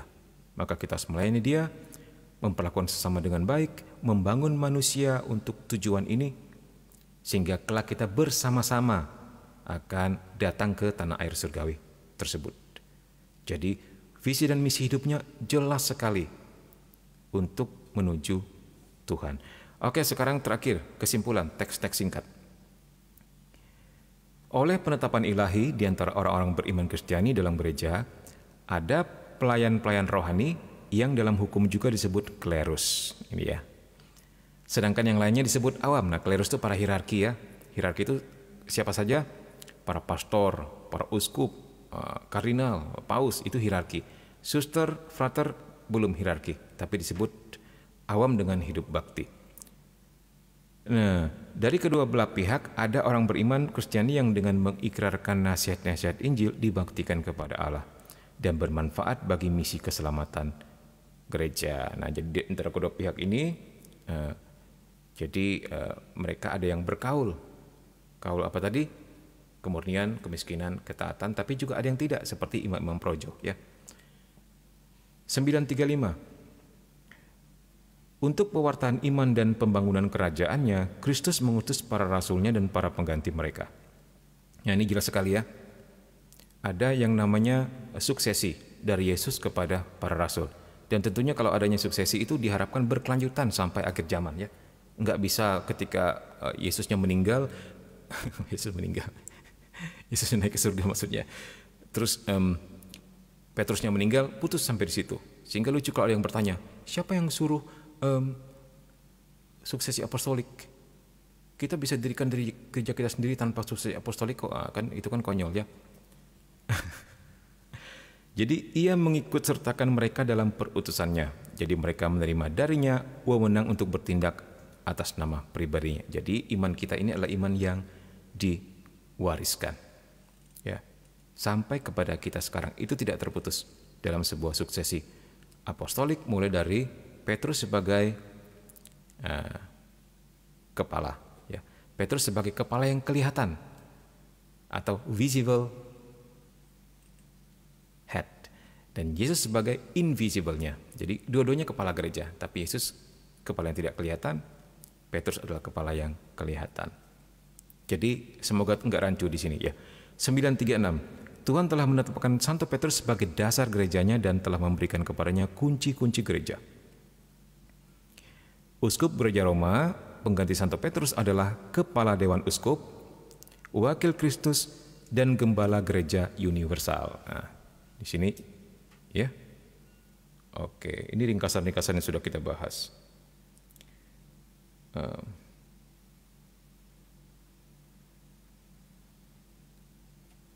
Baik, berikutnya 937. Paus atas penetapan ilahi mempunyai kekuasaan tertinggi sepenuhnya, langsung dan universal atas reksa jiwa. Ya. 938 ini karena ringkasan jadi cuma baca begitu saja karena untuk mengingat kembali ya. Para uskup yang ditetapkan oleh Roh Kudus adalah pengganti-pengganti para rasul. Mereka adalah asas yang kelihatan dan dasar kesatuan dalam gereja-gereja lokalnya. Asas yang kelihatan ya, asas yang tidak kelihatan siapa? Yesus Kristus. Oke, baik. Sudah jelas ya.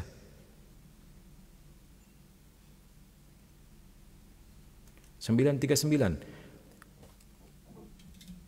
Para uskup mempunyai tugas mengajarkan iman secara murni, merayakan kebaktian terutama Ekaristi, dan membimbing gereja mereka sebagai gembala yang benar. Dalam pada itu mereka dibantu oleh rekan kerjanya, yaitu para imam dan oleh para diakon. Yang termasuk juga dalam tugas mereka ialah pemeliharaan gereja-gereja bersama dan di bawah paus. Nah, jadi semuanya bersekutu dengan paus yang ada di Roma, mengurus rumah tangga masing-masing tetapi tetap dalam kesatuan dengan uskup Roma yang adalah paus. 940. Karena ciri khas status hidup awam, yakni hidup di tengah masyarakat dan urusan-urusan duniawi, maka mereka dipanggil oleh Allah untuk dijiwai semangat Kristiani, ibarat ragi menunaikan kerasulan mereka di dunia. Kita ini sebagai awam ya, dalam pekerjaan kita, dalam kehidupan kita sehari-hari, dipanggil untuk menggarami atau memberi ragi kepada dunia dengan nilai-nilai Injil. Ya, memperlakukan sesama kita dengan baik sesuai dengan nasihat Injil tanpa membeda, ya, dan menjadi berkat bagi semua orang. Bukan sebaliknya malah tergarami atau teragi. Ya. 941. Para awam ikut serta dalam imamat Kristus. Semakin kuat dipersatukan dengan Dia, mereka mengembangkan rahmat pembaptisan dan penguatan. Ini baptis, ini krisma ya, pembaptisan dan penguatan.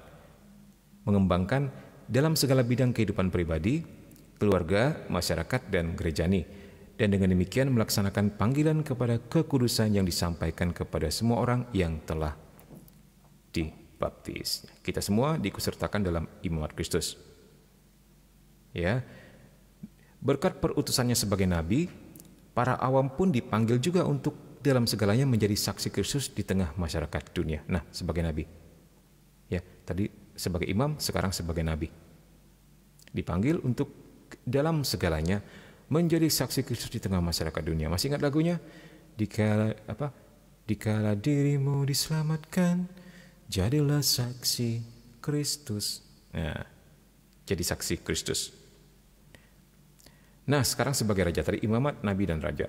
Berkat perutusannya sebagai raja, para awam menerima kekuasaan agar dengan penyangkalan diri dan kehidupan yang kudus mengalahkan kerajaan dosa dalam dirinya sendiri dan dalam dunia. Nah, ini kita dipanggil untuk menjadi raja. Pertama-tama raja atas diri kita sendiri dulu, menguasai hawa nafsu kita, sebelum pada akhirnya kita bisa ya menjadi raja atas dunia. 944. Ciri khas kehidupan yang dibaktikan kepada Allah adalah ikrar publik dari nasihat-nasihat Injil, kemiskinan, kemurnian, ketaatan. Ingat, kalau ditanya suatu hari nanti, apa sih yang dimaksud dengan nasihat Injil ini ya? Kemiskinan, kemurnian, ketaatan. Dalam status kehidupan tetap yang telah diakui oleh gereja. Ya, jadi untuk kaul-kaul, untuk biaran-biarawati yang berkaul sebagainya, biara-biaranya tetap dalam status yang telah diakui oleh gereja, begitu ya, atau yang mungkin sedang berproses juga untuk diakui. 945. Orang beriman diserahkan kepada Allah yang dikasihinya di atas segala-galanya. Sudah sejak pembaptisan ia telah ditentukan untuk Allah.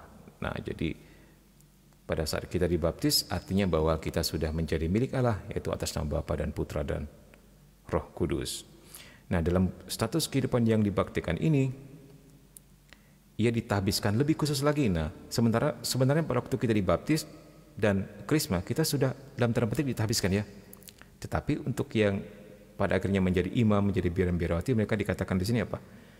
Ditahbiskan lebih khusus lagi untuk pelayanan kepada Allah dan kesejahteraan seluruh gereja. Begitu. Ya. Oke, teman-teman semua. Ya. Terima kasih ya untuk kehadirannya, untuk like-nya, untuk komennya dan sebagainya. Dan mungkin ada yang kasih gift tapi Mimin enggak fokus melihatnya. Terima kasih saja semuanya. Doakan Mimin akan pelayanan ke pedalaman tanggal 23, 24, 25 ya. Semoga dilancarkan segala-galanya, diberkati segala-galanya, dan setiap hati dapat dibawa kepada Tuhan dan hidup mereka diubahkan. Itu yang paling penting. Ya baik, sekarang kita mau berdoa ya. Mau kemana Min? Mau tidur lah. Masa nggak bawa bobo ya? Kita berdoa ya. Baik, siapkan hati kita. Oh maksudnya pelayanannya ya, pelayanannya ke pedalaman Kalimantan Barat. Ya. Oke, baik. Dalam nama Bapa dan Putra dan Roh Kudus. Ya Bapa Surgawi, kami berterima kasih untuk undanganmu pada malam hari ini, di mana kami semakin kau buat faham apa yang menjadi kehendakmu, apa yang menjadi buah fikirmu, dan segala pekerjaanmu di dalam gereja kami, dengan segala pelbagai macam varian cara hidup dan bentuk kehidupan yang luar biasa. Semoga kami semua terpanggil Tuhan untuk melayani Engkau di dalam passion kami, talenta kami, kemampuan kami yang telah Engkau beri. Sehingga pada akhirnya kami dapat membawa setiap hati untuk memuji dan memuliakan nama-Mu, terutama dalam keluarga kami, dalam kehidupan sosial kami, juga di tempat kerja kami. Terpujilah nama-Mu Tuhan, Engkaulah tujuan hidup kami selama-lamanya. Kami juga berdoa untuk mereka yang sedang sakit pada saat ini, teman-teman kami atau keluarga kami, Tuhan, Engkau sembuhkan. Kami berdoa untuk mereka juga yang sedang berjuang, sedang bergumul secara hidup maupun ekonomi. Tuhan beri jalan. Juga untuk mereka yang terikat dengan kuasa kegelapan, dalam nama-Mu yang kudus, Tuhan lepaskan. Kami juga berdoa untuk seluruh dunia yang pada saat ini sedang panas membara dalam potensi untuk perang dunia ketiga ya Tuhan. Bila kuasa Roh Kudus boleh berhembus di antara mereka semua untuk mendinginkan setiap kepala dan hati yang panas membara. Dan kami percaya kuasa-Mu akan memenangkan setiap hati. Kami persembahkan dunia juga kepada hati tak beronda, Bunda-Mu yang kudus. Dan bila berkat doa-doanya, kita semua diselamatkan. Salam Maria, penuh rahmat Tuhan sertamu. Terpujilah Engkau di antara wanita dan terpujilah buah tubuhmu Yesus. Santa Maria Bunda Allah, doakanlah kami yang berdosa ini, sekarang dan waktu kami mati. Amin. Dalam nama Bapa dan Putra dan Roh Kudus. Amin. Thank you all. Thank you semuanya. Ya, selamat istirahat. Kita jumpa lagi malam Jumat dalam demonologi. Oke?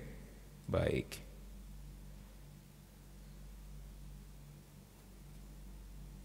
Min, kalau ke Mumpawa atau ke Ngabang siapa tahu ketemu. Iya, baik. Amin.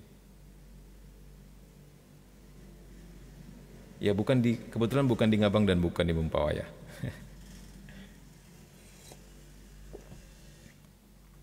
Amin. Makasih Min dan teman-teman, God bless. God bless ya semuanya. Oke, God bless you all.